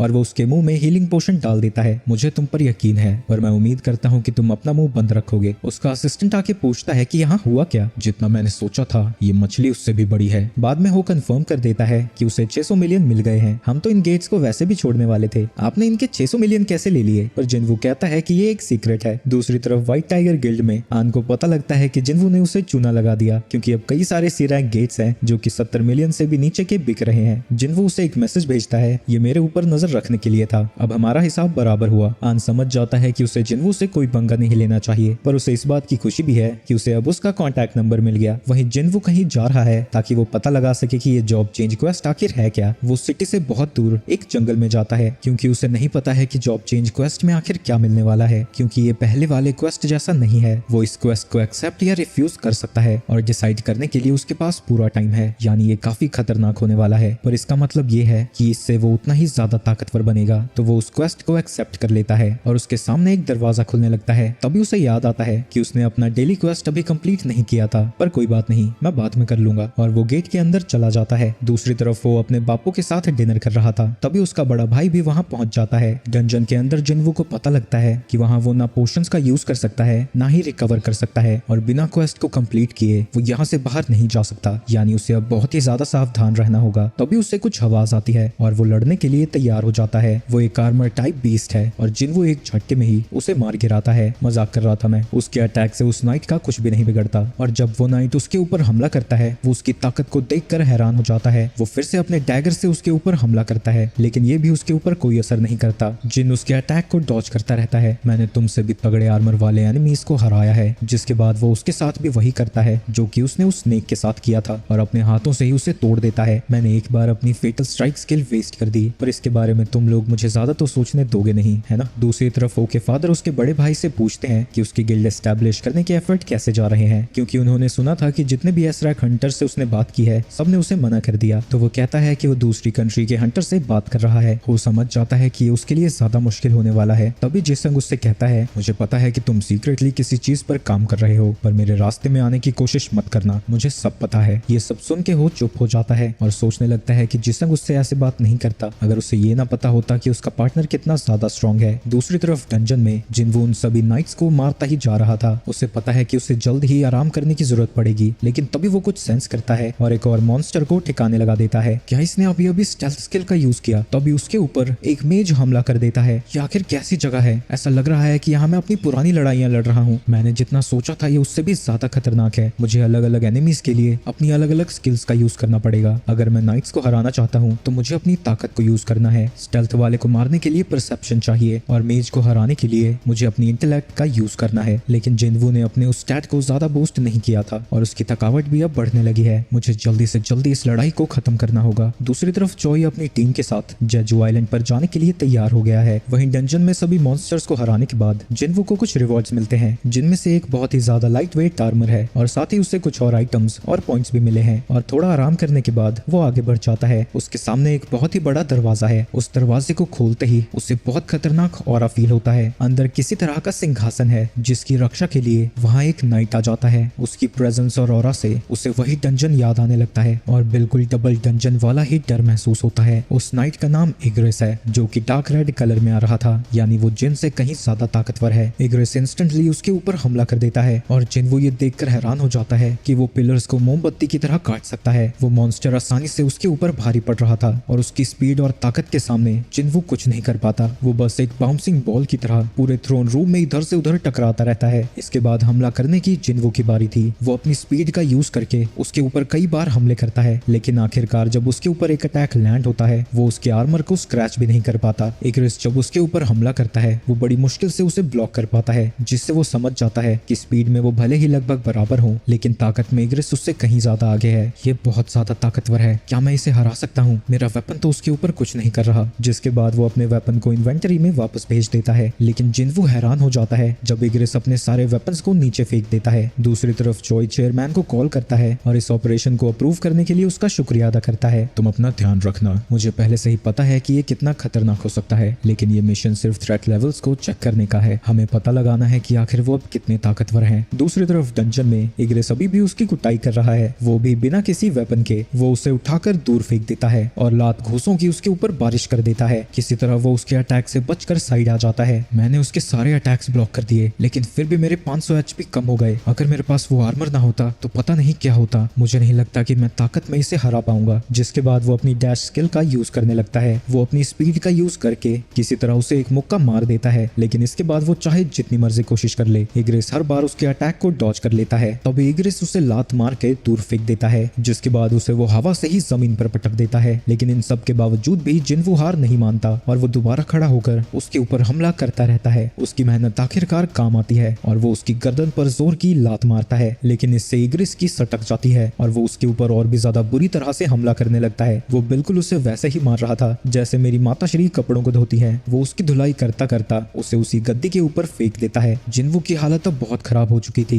इग्रिस उसके पास जाता है और अपनी तलवार को समन करके उसके ऊपर हमला कर देता है, लेकिन जिनवू अपने हाथों से ही उसकी तलवार को रोक देता है। मैं अभी तक नहीं हारा हूँ। वो उसकी तलवार को दूर फेंक देता है और अपनी ब्लेड को समन करके उसकी आंख में हमला कर देता है, जिसके बाद जिनवू अपनी पूरी ताकत लगाकर इग्रिस को पीछे ढकेलने लगता है और उसे सीधा दीवार में दे मारता है। इग्रिस जिनवू का डैगर यूज करने लगता है, लेकिन वो तुरंत ही उसे वापस अपने हाथों में समन कर लेता है। जिनवू उसकी गर्दन पर हमला कर देता है, लेकिन वो कट ज्यादा गहरा नहीं था, तो जिनवू अपनी पूरी ताकत लगा देता है और जितनी भी स्किल्स होती हैं सारी स्किल्स का यूज करके उसके ऊपर हमला करता है और आखिरकार उस नाइट को हराने में कामयाब होता है। जिसके बाद उसे नोटिफिकेशन आती है कि वो इस लड़ाई को जीत गया। हमारी ताकत और स्पीड दोनों में ही बहुत ज्यादा गैप था। मैं तो सिर्फ गलती से जीत गया। अगर मैंने एक भी गलती की होती तो मैं मर चुका होता। तभी जिनवू को 4 रिवॉर्ड्स मिलते हैं। एक है 1.5 मिलियन गोल्ड, दूसरा एस रैंक हेलमेट है जो कि इग्रिस ने पहना था। वो डीमन कासल की भी एस रैंक थी ना, लेकिन इस तरह के गियर तो मुझे पहली बार मिले हैं। वो हेलमेट उसके स्टैट्स को बूस्ट कर देता है और डैमेज को 15% से कम भी। उसे एक रून स्टोन भी मिलता है रूलर्स हैंड स्किल के लिए और उसका फाइनल रिवॉर्ड एक इंस्टेंट टेलीपोर्टेशन स्टोन है। मैं तो इसे अपनी इन्वेंटरी में भी नहीं रख सकता, तो अब क्यों मिल रहा है ये जब मैंने बॉस को हरा दिया? क्या अभी जॉब चेंज क्वेस्ट खत्म नहीं हुआ है? तो अभी उसके पीछे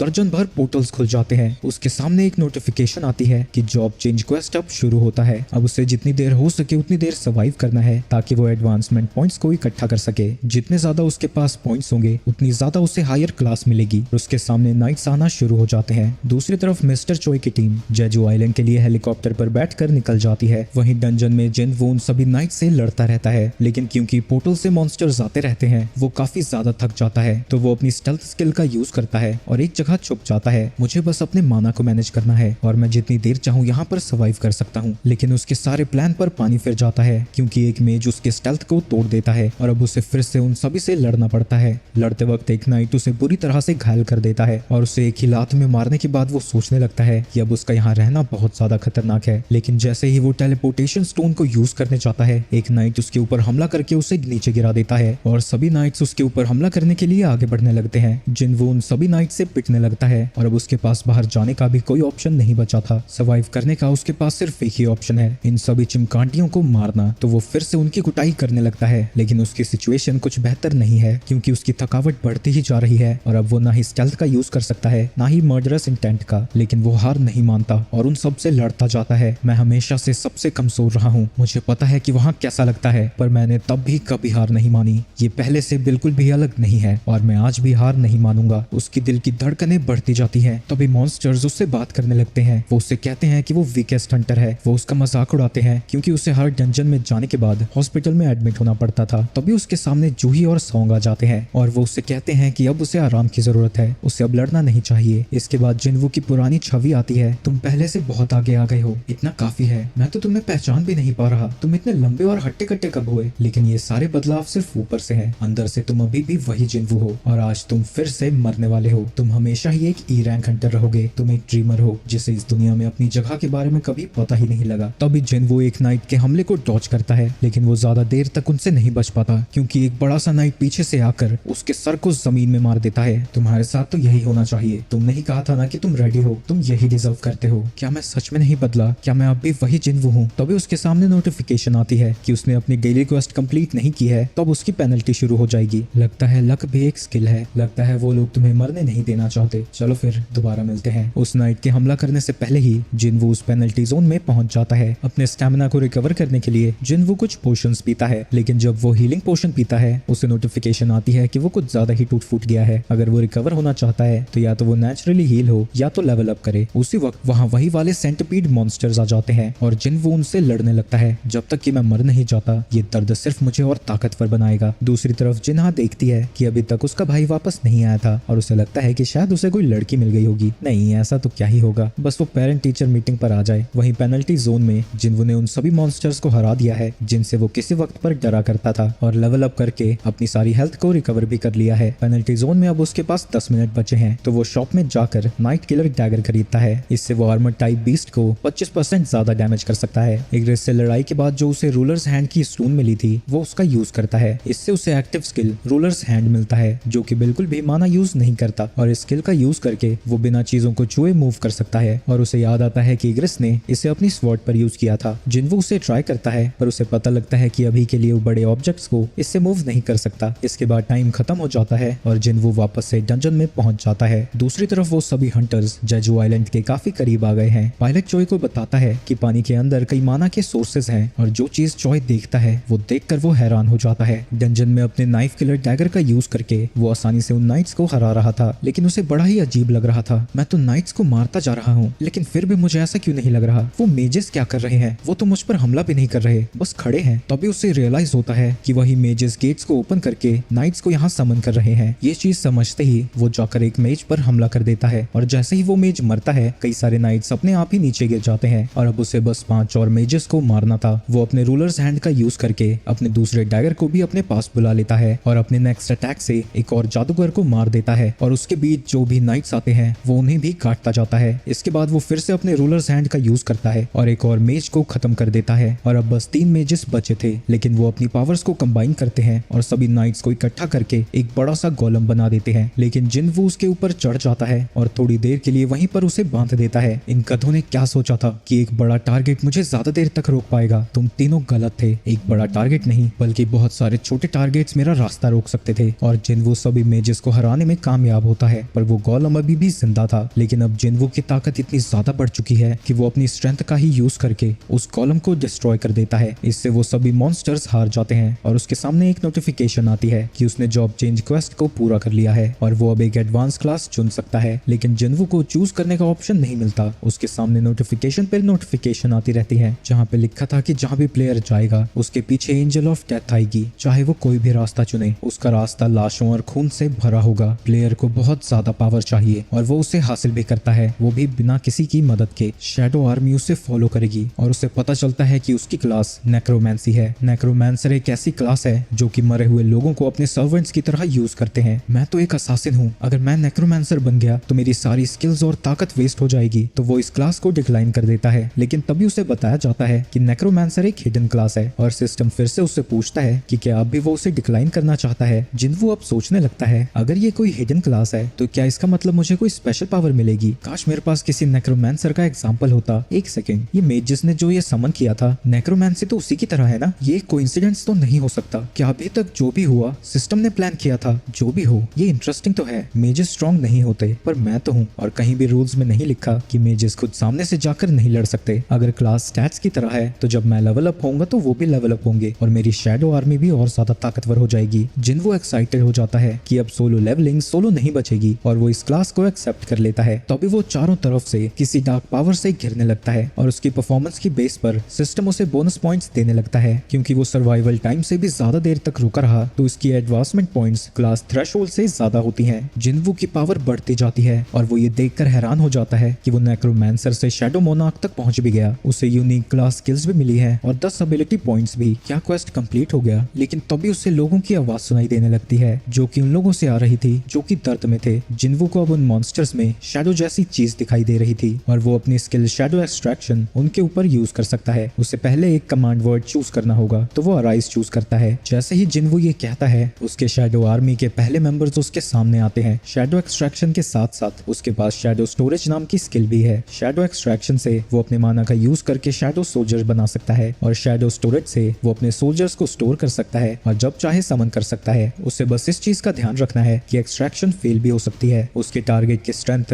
और मौत से बीते हुए समय के बेस पर। जिन्वो देखता है कि उसने नाइट्स और मेजेस दोनों को ही समन कर लिया है और उनके रैंक्स भी अलग हैं। एक सेकंड, क्या मैं एस रैंक शैडोज को एक्सट्रैक्ट कर सकता हूँ और क्या शैडो बनने पर वो उतने ही ताकतवर होंगे? जिन्वो इग्रिस के पास जाता है और उसे पता लगता है कि एक्सट्रैक्शन पॉसिबल है। इग्रिस को रखने के लिए वो 11 सोल्जर्स की एक्सट्रैक्शन को कैंसिल कर देता है क्योंकि शैडो स्टोरेज में अभी लिमिट है। वो इग्रिस के सामने अराइज कहता है। उसकी बॉडी से बहुत ज्यादा एनर्जी बाहर आने लगती है जो कि जिन्वो को भी धक्का दे रही थी, लेकिन थोड़ी देर में ही एक मैसेज आता है कि एक्सट्रैक्शन फेल हो गई है। अब जिन्वो के पास सिर्फ 2 और ट्राई बचे हैं, लेकिन उसका दूसरा अटेम्प्ट भी फेल हो जाता है। वहीं हंटर एसोसिएशन टावर में गोटो वो से कह रहा था, हंटर्स अपनी पावर्स को नहीं बढ़ा सकते जब तक कि वो रीअवेकन ना हो, इसलिए वो अपनी कॉम्बैट स्किल्स को ट्रेन करते हैं और भरोसेमंद साथियों को इकट्ठा करते हैं। डंजन में जिन्वो इग्रिस से बात कर रहा था। तुम क्या यहाँ पर अपने किंग का इंतजार कर रहे हो? क्या तुम्हें यकीन है कि वो वापस आएगा? इग्रिस, तुम एक वॉरियर हो, तुम्हारी तलवार दुश्मनों की गर्दनें काटने के लिए है। तुम कब तक एक खाली थ्रोन की रक्षा करते रहोगे? अगर तुम अपनी तलवार को किसी को डेडिकेट ही करना चाहते हो तो मुझे सर्व करो। अराइज।